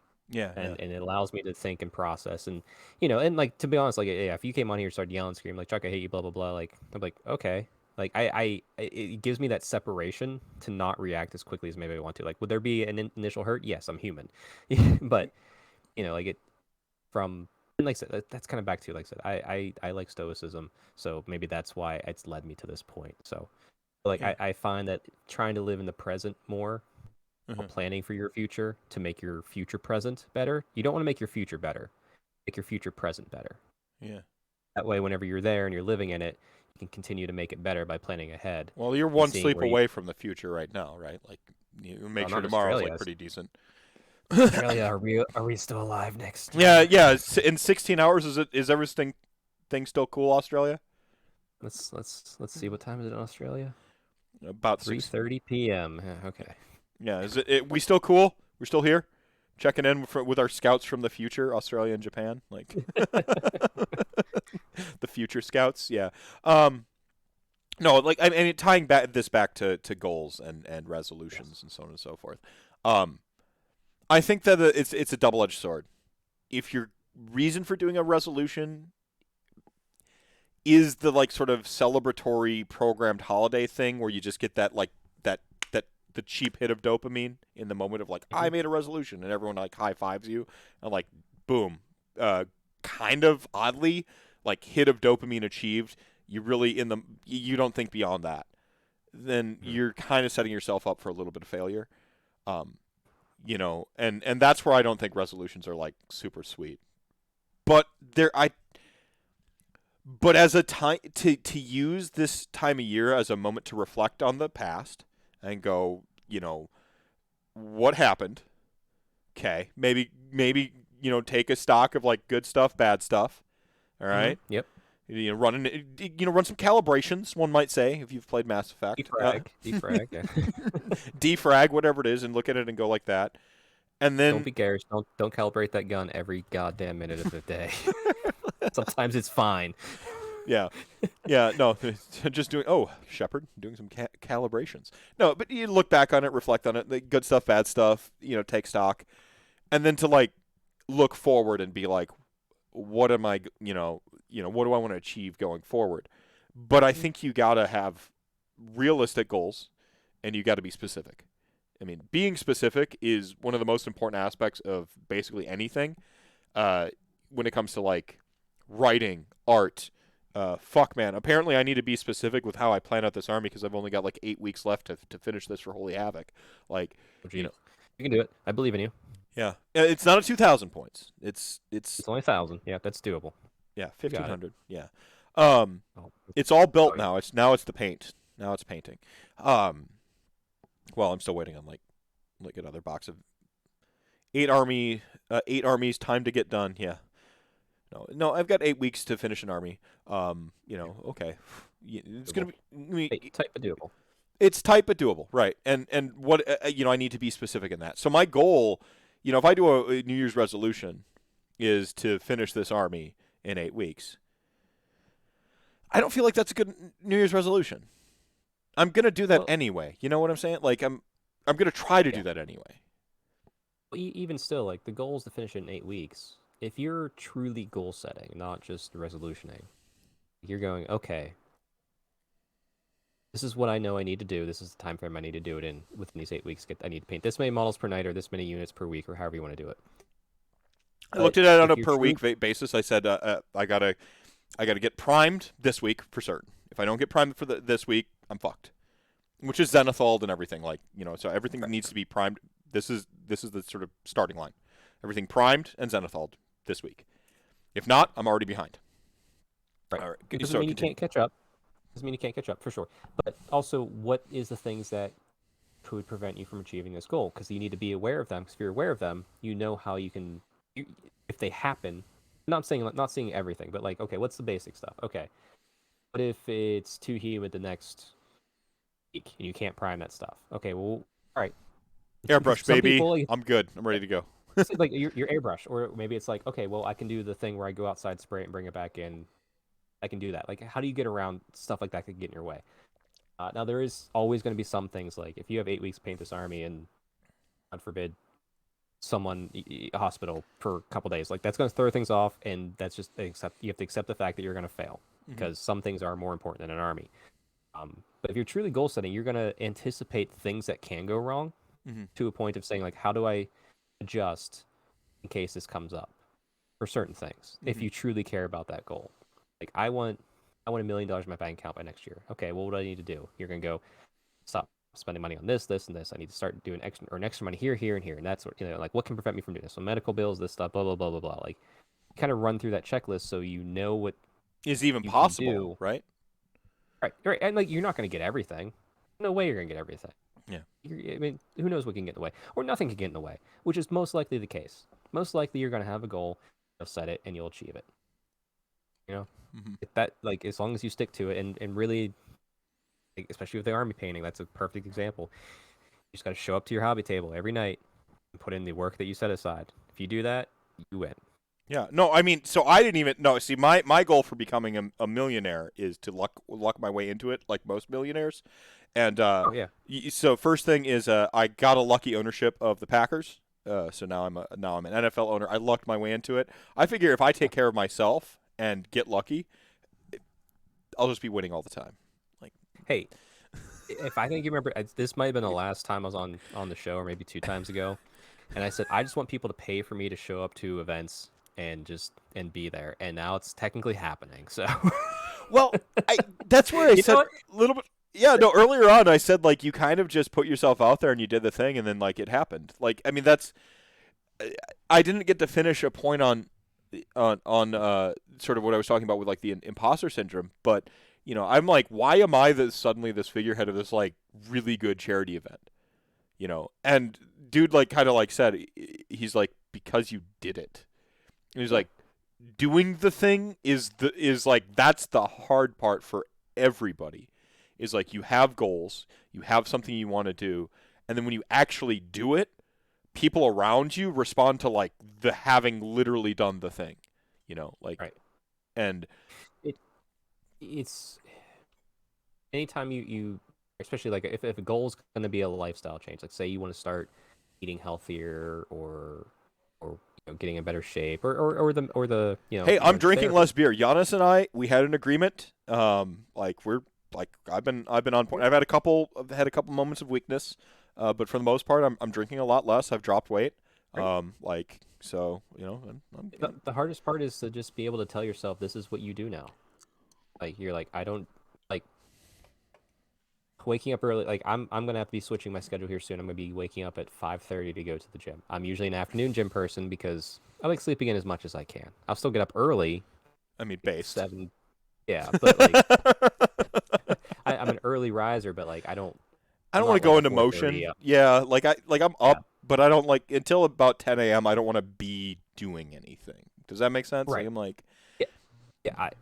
I usually worked out in mid-afternoon. Now it's like, okay, with the gym I'm about to go join, the best class that fits my time period to fit my work and not be coming home having to go out right after work for dinner is to wake up at 5:30 and go do the 6 a.m. class, be home by 7:30 and showered and I start working. So it's like, and it's like I told myself like that's just what you're going to do now, Chuck. Like I said, it took a long time to learn how to treat myself that way, but that's kind of what a mentality you have to have if you want to get certain goals done. Like like your next 8 weeks is it's just what I'm doing, Andrew. You're looking at yourself in the mirror. I'm going to paint. I'm going to no, paint 5 models tonight. That's I've got just a what I family. do. I've got a family too, so it's like I'm like Molly. You understand? I said it today because she's like I haven't really seen you much, and I'm like you've seen me like the normal amount. You just don't see me the bonus time because the bonus time now is going to doing this. And I'm like, I've got like 8 weeks isn't actually a lot of time to get this army going. I'm like, this is what I'm doing now for the next 8 weeks, and like, because I'm not gonna shirk my parental duties, and I can't not work and do work, and kind of the rantcast is pretty much a thing that I must also do. So these three things I have to always be doing. Being a parent, going to work, and doing my rantcast. And I'm like, If you look at it, yeah, sorry. go ahead. No, please, please. Sorry, I'm interrupting you. No, it's just like, and I'm like, this is, I mean, that's, and then like, I'm like, the spare, like the wiggle room time where like every night we've got about 2 hours before she goes to bed, and like we've got about that 2 hour period like where we put the kids down and she basically goes to bed, and I'm like, that chunk right there has to be working on the hobby because I have to myself go to bed when my brain lets me, which is usually about 2 a.m. So between like 8ish o'clock and 2 a.m., that's where the hobby happens. And like, yeah, we can talk a little bit through there, but like, I am not a fast hobbyer. I need that time, and it sucks, And like I said, we see each other in the normal capacity, and it's not like I'm like totally ghosting her in my own house, but Right. It's it is something to definitely keep in mind. I don't have kids, but I have a wife. So I don't have the extra layer that you have and a lot of folks have out there. But if you have a goal that you're chasing, and if you're chasing a goal, you're probably going to set a worthwhile goal. One, it's going to require sacrifice, but you have to understand it's also team sacrifice. It's not just yourself.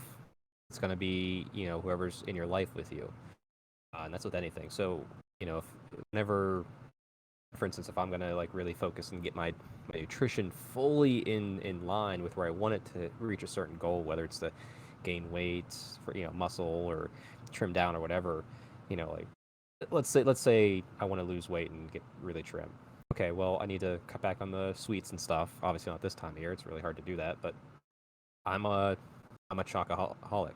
If there is chocolate in my house, I will consume it. Now it's hard because I'm an adult and I can go buy all the chocolate I want. But like I've learned to the point where okay, I will not buy chocolate, but if I'm going through that phase where I need to not have extra sweets and this is the exact things I'm eating, that's what I keep in the house. And also my wife has to sacrifice in the fact that if she wants chocolate, she's gonna have to go out to the store and buy the chocolate and eat it before it gets back because I can't eat it because if it's in the house I'll eat it. So you know there's sacrifice involved, not just for you. But so if you're goal planning and you have worthwhile goals and you have someone in your life that's going to be affected by this, you're going to talk to them about it. I mean that's just natural. You want to be able to have that relationship with somebody. Like my wife understands too. Like CrossFit Open, whenever that happens, I'm going to be really focused and dialed in during that time. Not that I'm truly competing, but like I compete against myself, so I'm going to try to be better than last year. Adepticon a couple years ago. Sorry, COVID screwed me up. That's a blank space where there's been no Adepticons. Like anybody out there, like you're preparing for an event, like Meph is. He has 8 weeks to get an army done. There's sacrifice, as you can clearly see, and he's, talked to his wife, and hey, there's going to be sacrifices. I'm sacrificing some time that I want to do to reach this goal, and you're going to have to sacrifice some time too.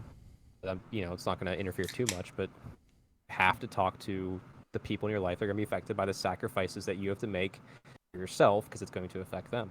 Well, I think that's I mean that's such a weird thing we don't talk about when we talk about goals or resolutions or whatever is how does your lifestyle change or your pursuit of a goal affect the people in your life?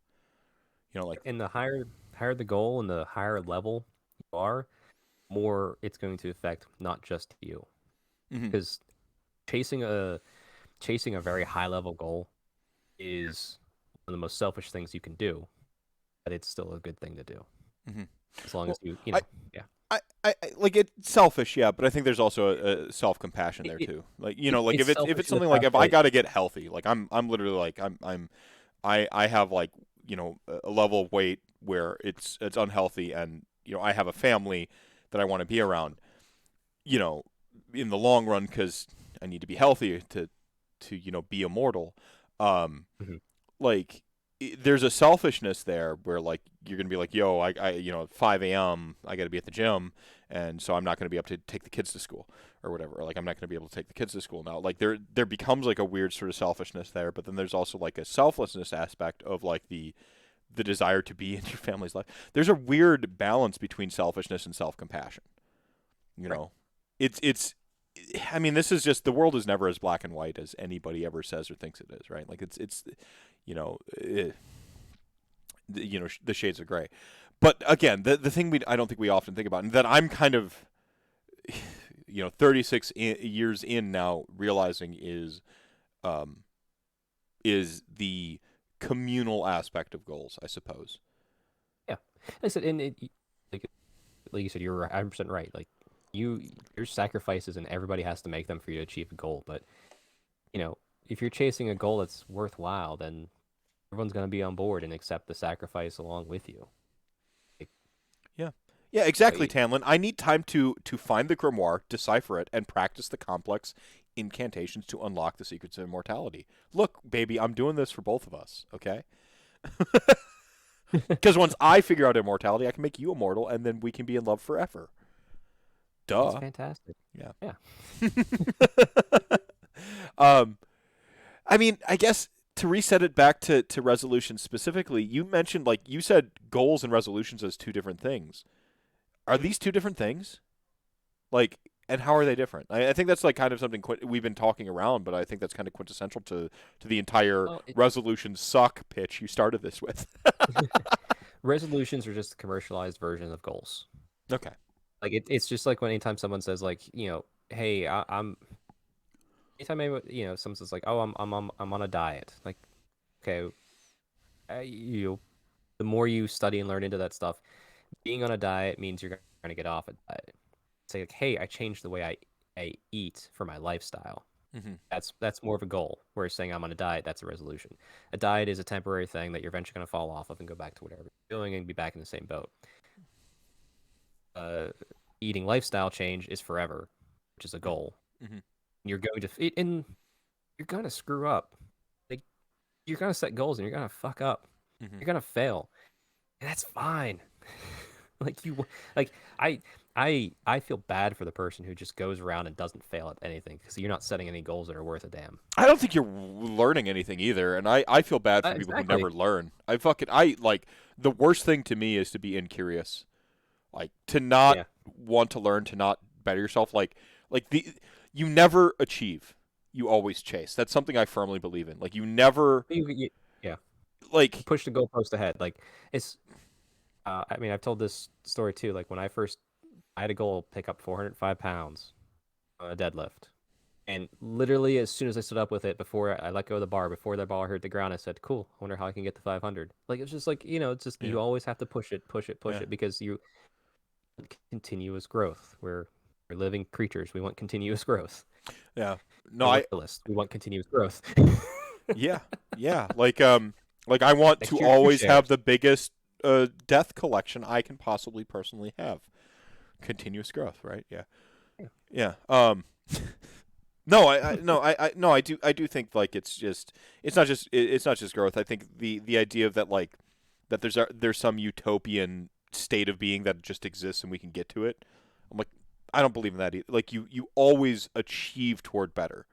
Always, everywhere you can be. You always try to learn more. You never settle for thinking you know it all. Like It's just part of like I guess what I'm saying is like never fall prey to the Dunning-Kruger effect. Just don't be in the valley of despair of the Dunning-Kruger effect, where you're just like you're in that valley of despair where you think you've learned everything and you can't see that there's a mountain beside you, like of everything you don't know. There's so much. Oh, reality, it's forever. The capitalist is again attacking the communist ideology. There is no utopia. No, there isn't. There isn't a utopia. You strive for it. Like I'm not a utopian. Even if we suspend my like her capitalism, leftism, bit that I'm doing here, since I am now an NFL owner after all. Like I don't even as a leftist, I don't think you ever achieve utopia. Well, look at social media. I mean, that's like take all the current shit in the world aside, like clown stuff set aside. Like just before all that, so like the social media, you find a way to cause problems on social media because of comfort. You know what I mean? You're gonna need to elaborate a little bit. Yeah. Are you going with the outrage merchant thing? Because I just watched several videos on outrage merchants today. Kind of a little bit. Like, I mean, if you want to look back to like what was it, the first Matrix? Like I think they said it right. Like like where they, or maybe it's the second or third. Who knows? Like I haven't watched the fourth one, so no spoilers. No. I plan to watch. So Molly's never seen the Matrix. She's only ever like culturally osmosed them. It was one of those things where I'm like, I talk about the Matrix and she'd be able to go like, yeah, and she'd hold a conversation about the Matrix. She never watched but she never watched them. She just always had conversations about the Matrix and like maybe saw it on TNT, and so she caught like a clip here. She caught one later. Like how you just like. I think this is how most people know Christmas Story, the movie. They've never actually sat down and watched it beginning, middle to end. They've only ever caught like clips of the reruns and talked to enough people, right? Like that's fair. Cultural osmosis, right? Like, and I found out basically right after we watched the new Spider-Man with like as a family affair, that like she'd never seen it. I'm like, oh, we're watching all three, and then we're gonna go watch the new one. So did you? So Spider-Man, you did watch 1, 2, and 3, 1 and 2, 1, 2, and 3. Yeah, no, we did all of it. Did you not hear about this? Oh no, I didn't hear that you did that. No, that's how you have to do it. Yeah. No, my son's like in love with Spider-Man. Miles Morales is his favorite, but like he loves all Spider-Man. Like it's all like that's the beauty of like being a kid. That's that kid brain power again. Where like like as adults we have to like, no, it's one or the other. We have to have the console wars. We have to have the fucking the line in the sand. He loves all the Miles Morales is his favorite and why is it? Because he goes invisible. Like there's no deeper, like we all have to have these as adult nerds. We have to have these fucking justifications that are like highbrow and well thought out. And he goes invisible. Like great reason, son. Solid argument. Yeah, no flaws detected. It was the Matrix. They said like, well, we gave humanity utopia when they were in the batteries. Like we gave them utopia, and the mind rejected it. And I think that's just part of humanity because like that's utopia is a stagnation, as you kind of alluded to. Maybe, yeah. Like like if you look at social media, like heck, take the console wars thing you just mentioned. Yeah. Does it really fucking matter? No, it doesn't. But we're gonna argue about it because like I mean. As a species, we like to be in tribes. Tribalism is bad. Well, it can be fun. It can be fun in some ways, like sports, or like I like Daughters of Khaine. You like we're gonna talk shit about it. Like no, that's fun. No, I do think that there's a joy. You see, like the bad side, which we won't get into, which is like anything in government, because like you have to pick a side. It's like oh no, I can like two different things, and well, that's why like I found out like you and I were like on different aspects of the political spectrum long after we were friends, and I'm like. So like, it just doesn't even occur to me, like, because I respect you as an individual, and that's why I enjoy these conversations. I'm basically I'm the Bill Burr to your Joe Rogan, really, is what it is. Yeah, exactly. Bill Burr's a dirty lefty, and Rogan's like a right libertarian, like totally fine. Yeah. Who still says women get to choose that? yeah. But anyway, yeah, it's But I think that is a very true thing from like what I have seen. Mm-hmm. That if there's a level of comfort, then you will cause an issue to have something to do. Like outrage merchant, like I said, this is a whole like another 4 hours. Well, outrage merchant, the outrage mercantile industry, like the complex that is just that is. I'm gonna pin in that for 1 second. We won't go deep into the outrage merchant stuff, but I've got a couple thoughts on it. Pin in it for a second. I don't know that like it's people disrupting equilibrium just because they get like I think a lot of in social media bullshit for the sake of bullshit is just people are insecure about stuff in their life. I think it comes from people having core inequities in their life and not knowing it or not being able to articulate it and then just needing a vent for it. I don't. Okay. I think that like. I think there's something to what you're saying is like if we did throw everybody into a utopian state in the Matrix that like that the brains might reject it, but I feel like that's because it would be ill-gotten gains. That humanity hasn't achieved utopia of its own volition. Their brains are being told. That may be a little esoteric, okay, Yeah, for the purpose like, of this, that's- if that makes sense. Like in either case, I kind of agree with the Matrix, but I disagree with that a little bit. But I do think that in the reality we currently exist in, if most people had like all their basic needs and their basic wants, like I want extra vacation time. Like I think if the average person had just all that stuff just met like across the level, like then we really would only tribalize over pointless bullshit, and the other heavier stuff really wouldn't happen too much. Because I mean, like you always have to like no matter. So yeah, like you and I are like slightly on opposite sides, but we're both pretty close to that middle on a lot of things because being balanced is usually better on all things, not everything. I think I'm a There's reasonable things where dirty you might be- leftist is really what I have some radical left beliefs, but like I'm reasonable about it, which is the thing that throws everybody off. They're like, wait, you hate hierarchy and you're like kind of an anarchist. Well, the anarcho-syndicalist, I think give everyone and like I'm all yeah, I'm all for unions. Like personally, I think unions should exist. Yeah. In a lot of ways. right, Like, and and like if you like you as you just said, like you think like wait what like Yeah. if that's your like no like yeah I believe people have the power and people need to understand they have the power. most possible democracy for the most possible people we can give it to. That's the basic way I can say what I believe. And when I say most possible democracy, I mean like in your life. We interface with our jobs a lot more. Fuck, man, I didn't want to go down this rabbit hole. We interface with our jobs a lot more than we interface with our political system. You interface with your political system for as overriding and powerful as it is. You interface with it like twice a year, 3 times a year, like indirectly, right? Yeah. You interface with your job every fucking day. Every day. And how much say do you have in your job? How much democracy do you have in your workplace? Like, that's like the basic way I can describe what I believe. And then from there, like we can get into the nitty gritty of like certain like specific politics and stuff. But I don't think that's I don't think that's as worthy. Like I don't think that's as worthy as like just most people generally agreeing to push the canoe in the correct, in a progressive for humanity direction, not progressive politically, just like in a way that serves humanity. Like advance our species. Correct. Yeah. Positive direction. Yeah. Exactly. By playing Daughters of Khaine over. Who knew you could be level-headed on either side? Everyone's just flipping. What? Oh my! Right. Wait! Conservatives aren't just all monsters and the bad guy. Like, we don't have to eat our own all the time. I don't know, man. No, go figure. Actually, this is going to bring it back to Warhammer. Yeah, bring it back to Warhammer. Let's go all the way back to Warhammer. Yeah. Back to Warhammer, where we all love. This is an interesting thing. By the way, this is why I love you and respect you, man. Like our conversations are great. Like I've missed you this last year. So when will we see? Are you thinking about coming to Adepticon? I will be at Adepticon, but I will be at an Adepticon in a labor capacity. So I most likely will be as well. Okay, all right. Well, all right. Ooh, even better.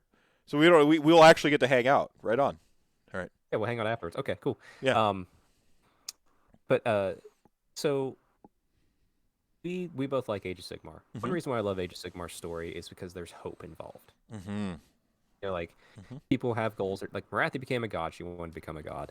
Like there's a chance to destroy chaos. Like all that sort of stuff. Like now we're getting to the thing. Like there's no good guys anywhere. Like so I'll remember that. Like there's more good guys in Sigmar. I think Sigmar has like because Sigmar still has the human perspective.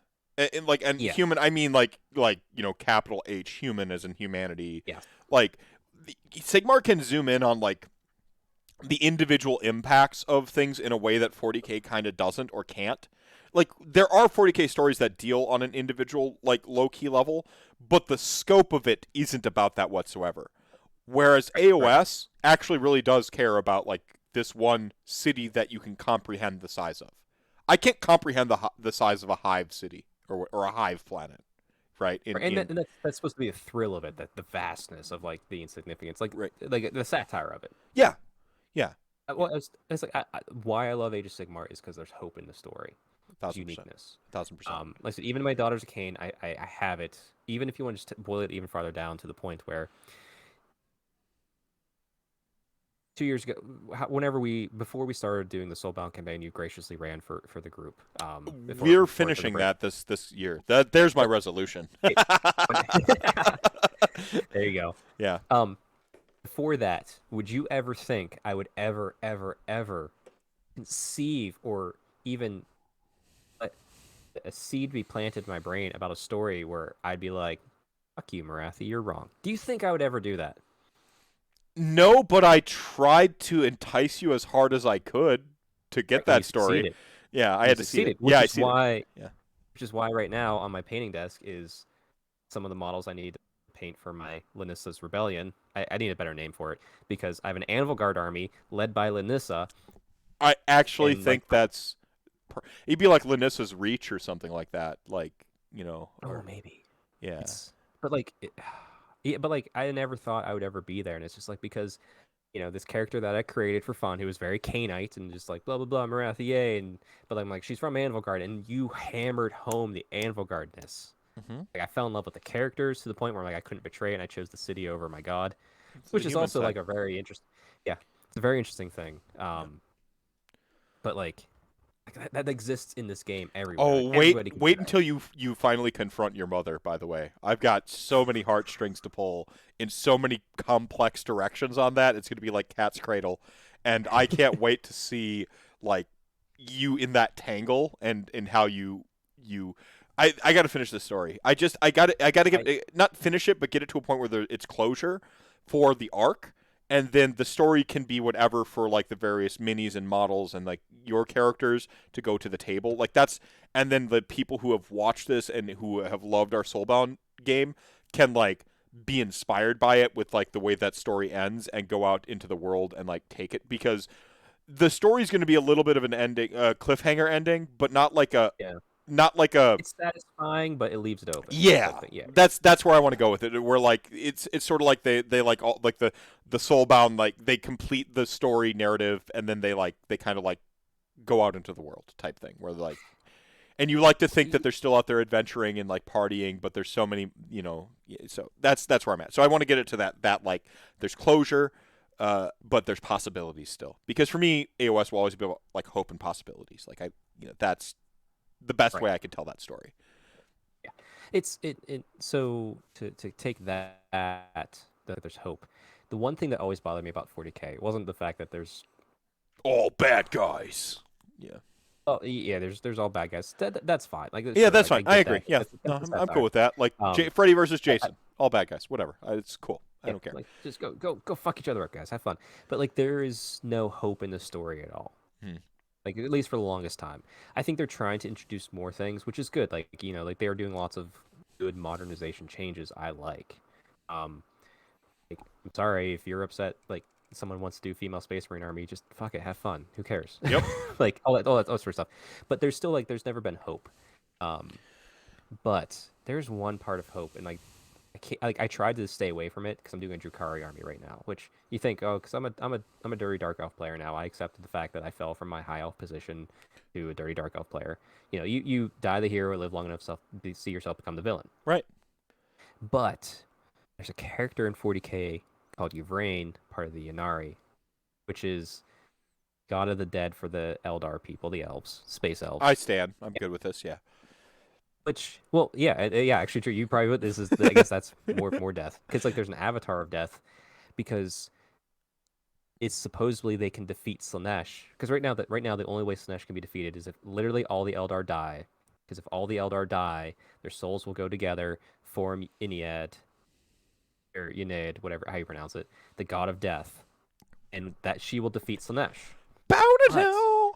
this Yvrain, yeah, this Yvrain character and like the little group she's formed called the Inari believe they found a way to do that without the Eldar race dying. So despite my efforts to just go pure Drukhari, like, I bought the Yvrain box set, and it's the second time I've had it because I technically kit bash stuff for my daughter's Khaine from it, but Yeah. because I'm like, it's the only story of hope there. And I remember too, like I put it out on Twitter a long time ago. Like I'm like, Yvrain is the only story of hope, and I want to do it in 40k. And I even had a GW person come out and say, like, there's no hope in the 40k. I'm like, you did not read your own story, damn it. Yeah. Yeah. Get fucked. Get wrecked. Yeah. Yeah. But like, man, like, it ties back to the mono world. But like, man, like, finding like this glimmer of hope in 40k has been so thrilling for me. And I keep looking over here because my Drukhari army's literally No, sitting that's right great. here No, in I'm boxes. a fan. And I'm looking at the Yanari box sets. So it's like, man, like, I've never had like such a pull to do a 40k army before. Like I had my Dark Angels because I story, but like, like whatever. They're the I had Imperium. It's I not had a my Dark. Blood Angels because they're space vampires. Cool tracks, but like I'm not really. I don't feel vested in anything 40k. I don't. The sci-fi for me, I always like to be human, like I said, because I've always had a natural belief in the everlasting persistence of humanity to survive and flourish, be it for good or for ill, whatever it is. And like that's why I started them. No, They're the story I. Yeah, that's that capital H human. Like I like the it's puzzle of Doctor Who. humanity. It's a What's that? Doctor Who. It's a Doctor Who hope. Like humanity will always be there, and if humanity's alive, then it can always be saved. Yeah. So even in this dark 40k setting, like I guess the hope I had as starting it was like, okay, it sucks right now, but humanity can finally turn around eventually. Maybe another 30,000 years, but whatever. But like, this is the first story where it's all about hope, and I'm so sad because they've kind of lost the thread of that story. Mm. So As maybe this is my resolution. as the ultimate sellout and shill now, I think you maybe got some pull there though that you could. Well, so here's this will be my resolution. Yeah. Okay. Is All right. to push this so hard, become big in the 40k community, and push this story so much that GW has to listen like they listen to Teyrathi. Yeah. There you go. There you go. You know one of Here's my the resolution. commonalities for Teyrathi existing though was that? me running a Soulbound game. Teyrathi existed longer before that. No, I mean in the canon. sorry, what? Like I was the golden trampoline that you needed. Yeah. Slingshot. Yeah. If you look at the curious, timeline, I think True, that's the true. Best Damn Soulbound show had started, and then, yeah, Right. because she right. was Teyrathian cult was featured in my Soulbound game. So, tinfoil hat. I'm just like I might be the missing link in that journey. Might be. You might be the one that got it out there in the zeitgeist a little bit harder than what I was doing. Yeah. If you go together, you go farther. That's right. That's right. Yeah. Fucking communists. Yeah, they are releasing new Tau, aren't they? See that's funny because never mind. Yeah. If you don't know the joke by now. You aren't keeping up. Yeah.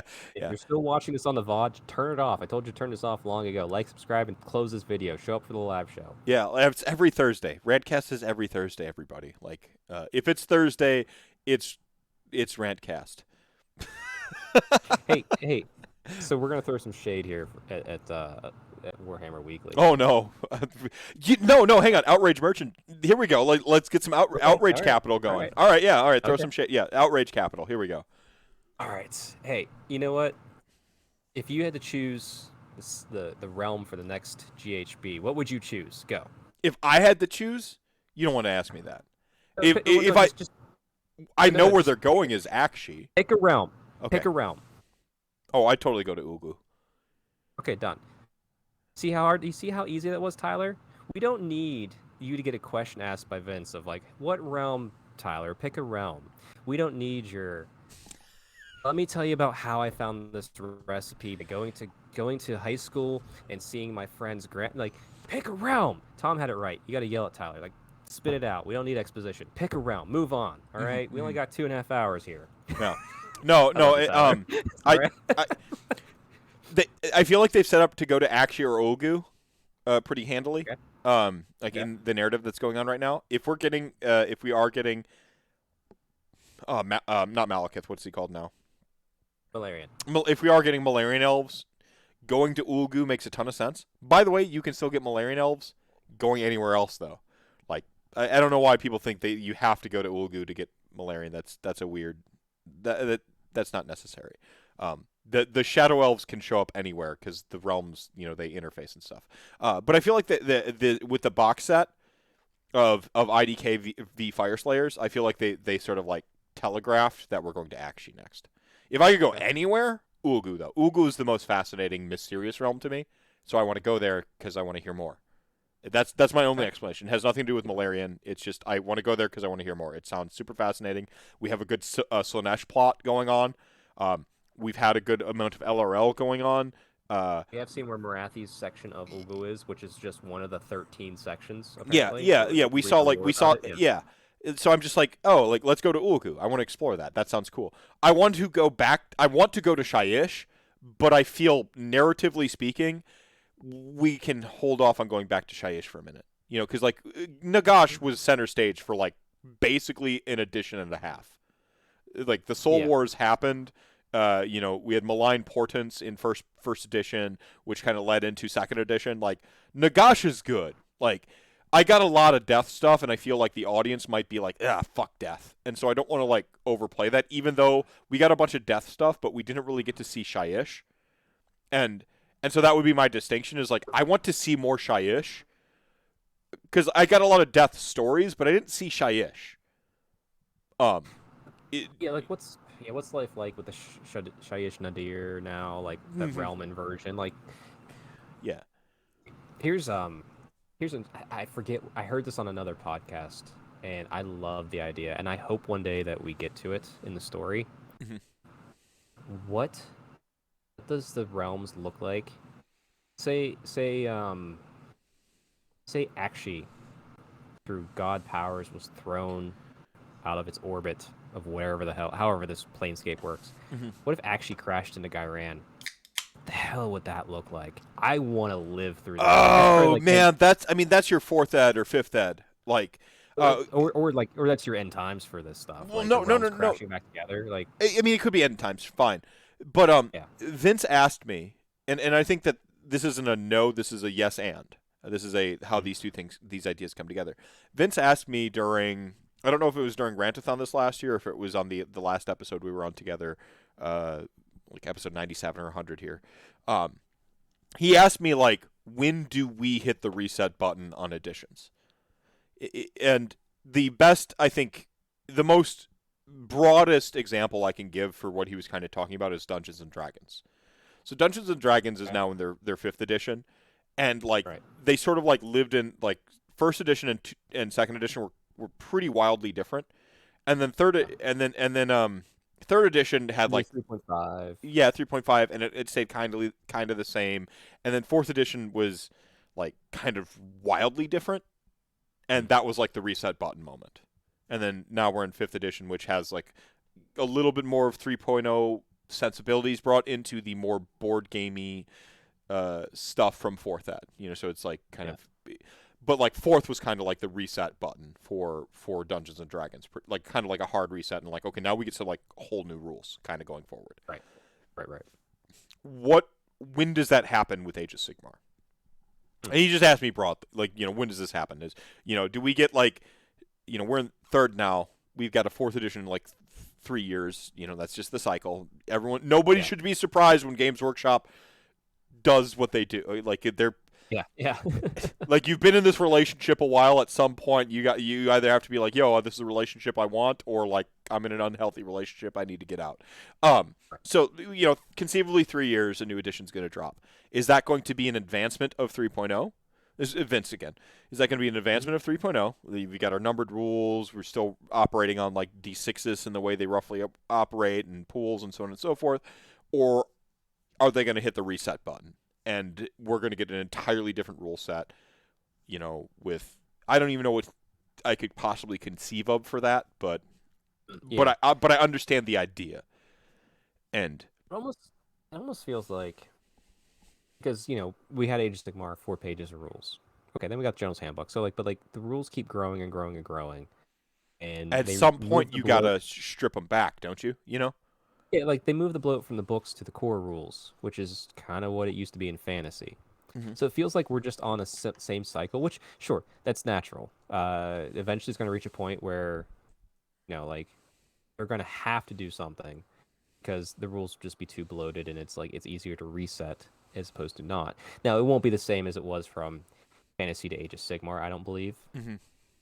It just from the fact of like sales. Like unless the sales stagnate, which I don't foresee. Like Yeah, I no, think I they're think they've learned lessons from the past on that. no, and they've been like churning out like sort of record profits and record sales and engagement and market share. Like their Yes. Games Yes, yes, Workshop is yes. crushing it right now. I don't know if anyone got the memo, but basically the last 4 years solid, it's just been like crushing it over and over and over again. So keep it up because I want to keep playing this game. I like this game. Um, Yes, for sure. um, I think, and to tie this back to kind of like what prompted this for me is when it's time to reset the rules, have the realms smash into each other. I mean, that's I the know. rule. You know, Yeah. that's where you do that when you Like, have your fourth ed D&D. You smash the realms like boom, and then you can do what you need with the rules. You can pull out whatever bloat or excess that you didn't want, like from wherever. Like, mhm. you could get a, I mean, I think like a radical change might be doing away with grand alliances, right? Like just that going away as like a thing, and there's some like really big changes you can do that Mhm. you can bring back gods, like there's just some shit. Um, Well, here's the thing though. I mean, we got years before they even think about that for sure. And I'm talking mhm. like probably like decades. Like this was 30 years for fantasy. Granted, that was sales, so it's a little different. But Yeah. that kind of leads me back to something else that I'm missing in Age of Sigmar was like the lieutenant style characters. Hmm. Death does it really well because you have Nagash, he's the god. Hmm. And then like you have all the Mortarks. Mortarks Yep. and then you had Lukavine, and you even had like smaller vampires that have names. Hmm. Ragas. I'm sorry, I'm not good Radiker. with their names. Yeah, Radiker. Yeah. Radiker, yeah. And Yeah. then Radiker's Wolf kind of like Mother. not quite a Mortark, but like kind of a leader of a bloodline, sorta, and yeah. But I want. Where's that? Like I made Terathi, obviously. Like she existed in my world, but like obviously, I can't say it obviously now, but like like chances are she's not gonna survive into the next world and become the next god because like we had the gods in the old world Hmm. for the elves because the elven pantheon is a cycle. Hmm. Like there's the new gods now, and then those gods will pass on to the next gods as the cycle repeats and blah blah blah blah blah. But like, who are these characters? Like, very few of the armies that we play have these lieutenant style characters, and Hmm. I think that's really missing because it, one complaint I heard about old fantasy was and rightfully so. Like, you're locked in place. Like, if you brought Karl Franz to a battle, okay, you're defending. The Karl Franz. Yeah. Yeah, the Karl Franz. You're defending like the Empire's main city. I forget what is it, or Reichland, or that wasn't it. Shoot, I don't remember. Yeah. I Sorry. know it's drawing me nuts. But like if you were playing Tyrion and Teclis, like you were defending Ulthuan or something, like maybe a little bit of leeway there because Teclis traveled a little more. But Hmm. you were kind of locked. But if you played the sub character Corhill or Hellebron, they were a little bit more fluid to go wherever they wanted because they had the territory, but they were doing different things in the realms because they weren't a key narrative piece. They were an important narrative piece. Like now, it's like I bring Marathi to the table. This shit's going down. There's Hmm. a god on this table here. Ilariel's here. Like, sure, and like I kind of in my I mind, I kind of write it off as them being shards of themselves. Yeah, So it's not. avatars. Yeah, avatar. Like they have an avatar down there. By the way, I love that aspect of AOS. Like I love the mythic god. I like the Kevin Sorbo Hercules: The Legendary Journeys, where like Hercules is out on his journeys and like the gods are actively fucking with everything. Like I like Yeah, that yeah, vibe yeah, of yeah. AOS. Like I really do. Oh, But I also like what you're laying down, and I do think Death does it really well. It's something I guess I've taken for granted with Death. Is like we really do have like a bunch of like next like the sort of like the undercard and the mid card ready to like go to the high card to yeah, use wrestling terms. Like we've got yeah, those like names, those rising stars in Death. Oh fuck, we got like Olander and Catacross like kind of out of nowhere who are like untethered to the world that was. yeah. So their You have possibilities new are characters. endless, right? Like they can go anywhere, do anything. Yeah, like Yeah, like I had to create my own. Now, granted, at the same point, if the other ones existed, maybe Terrathi never would have existed. Hmm. So like you gotta counterplay that, but like I think at some point like, you have to start introducing them back in, like new characters too. Like sure, Eltharion is a great lieutenant style character for the Lumeth Realm Lords, but like What do you he do with hasn't him? existed. You can't really do anything with his story. Like He has a story. He has a great story, and he brought him in, and he's doing it. It's a continuation of his story, but it's kind of like a stagnated story because like yeah, he's just an ethereal body at this point. But oh, like I mean, he did get and his revenge. Like he fucking dusted Arcan. Like that was just pretty sweet. yeah. I I mean, mean, we do have the twins in Lumineth. That's a great lieutenant character. But like we just I just want more of them out there. Like I said, Death does a great. I don't think they need to shoehorn any more of those in. But like I think Order, death stays the course. We just death. We keep doing what we doing. We'll like well, it. We'll actually, take yeah. maybe it's. I wonder if it's just Order because like if you look at Chaos, like you have Sigvald, you have Valkia, um, you I have think chaos needs the more. I think chaos needs more. There's a couple. Like Chaos is hard because like they're gonna always attach to the old world because they can easily because you have the Nurgle, but the write three in new guys. shit. They really do need to write in new shit though. Like they really do. I won't disagree. What I want. I mean, if you hadn't noticed with Nihilus in my campaign is the thing I identify as a problem with Chaos is there's no ascending new champion to challenge Archaon, and I think that is a mistake in their narrative. That is simply a mistake. Mm. Like that Yeah, doesn't mean they don't somebody do needs enough to of. beat Archaon, but that there that in a whole system of people who are always ascending and earning the gods' favors via doing their godly shit, Mhm. there isn't someone currently in the narrative that's doing that in the Age of Sigmar world. You know, The like closest is Be'lakor. Be'lakor's always been against yeah, him. but that's It's that's that's old news. yeah, that's old news. Like he's the first prince, whatever, like whatever. But like, there's no like current mortal that's like, fuck this, I'm gonna tear this shit up and I'm gonna run it back to Archaon.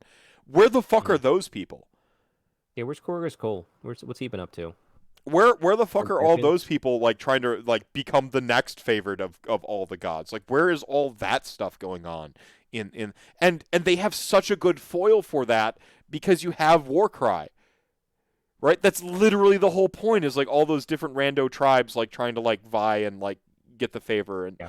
like like you literally could just inject specific named lieutenant style characters right there Yep. into that and see what I tests know. well with the fandoms and when the fan latches because keep in mind Archeon was kind of a chode like he was just like a unit upgrade in the beginning times. I don't know if anyone Yeah. remembers this period in time. Yeah. Mm-hmm. He was just a He was just like a just a Lord dude. Chaos Lord or something. Yeah, Yeah. just a Chaos Lord upgrade unit, dude. And like he just they kept reprinting him, and and he had like favor, and it kept going. Like Mhm. where and like I said with Warcry, like what your fandom like latches onto, like it'll surprise you kind of every time. Like you're gonna think it's gonna be this one that's made to be like totally the most fan favorite, and then for whatever reason they latch onto a fucking crab or whatever, and then you ascend that one through the ranks, and you play with that in the narrative and see where you've got a Yeah, great and test like bed for that. well, they kind of do it with Underworlds, I guess I will say. Like you get that named character in their cadre, like, but you're getting a D&D party. You're not getting someone like that is a D&D party. That's like that's a soulbound group. Underworlds are just soulbound groups. That's all they are, Good which way is to look at it. great. Good look, yeah. But it's still like it's just a step above a unit. It's a unit with flavor. I need that step above of like who controls multiple of those units, and like those Underworld characters are just one of the units they control. Right. That's the level I need. Like the Core Hills, more Valkyas, more Sigvalds, like that, more Lukavais, like that sort of character. Yeah, Like we need no, that. Bastian, like we just got or Bastion or whatever, like just got that dude. Like, Oh my god, yeah. yeah, I like, guess Stormcast does an okay job with it, but like sort of like it's always hammers at Sigmar mostly. yeah, Like give me more in that, yeah, please. yeah. But, yeah, I think that's my hope. My hope for the future. that's your hope. That's your hope. I hope Games Workshop resolves to do that. All right, man. I think this has been an excellent episode. It's been fun. This has been a Nice catching blast. up with you. Yeah, no, it's been great catching up with you. Where can people reach you if they don't already know? That feels weird. Well, I do a podcast with some good friends, Strength Hammer podcast. You can find it on YouTube if you type in Strength Hammer. I'm Strength Hammer _ on Instagram and Twitter. Probably the easiest is just go strengthhammer.net. That's my blog. It links to the YouTube channel, all my social medias, and even our merch page, which has more than just Strength Hammer merch. I gotta order me some Strength Hammer merch actually. Like I don't know why I don't own a Strength Hammer merch No, yet. just get the Double Turn Me Daddy shirt. That's all you need. Yeah, it is. It is. Double Turn Me Daddy. And then like any final digital soapbox, any last thing, any hanging chads of conversation we left out. Be excellent to each other. He stole one of my lines. Chat gang. That's it. Happy New Year, everybody. Yeah, Happy New Year, everyone. Chat gang, thank you so much for joining us tonight. You're the show within the show. The reason we do this thing. Drink milk, pay taxes. He already said the other one. I'm done. Good night, Chuck. How's it? Good night. Good night, Chat gang.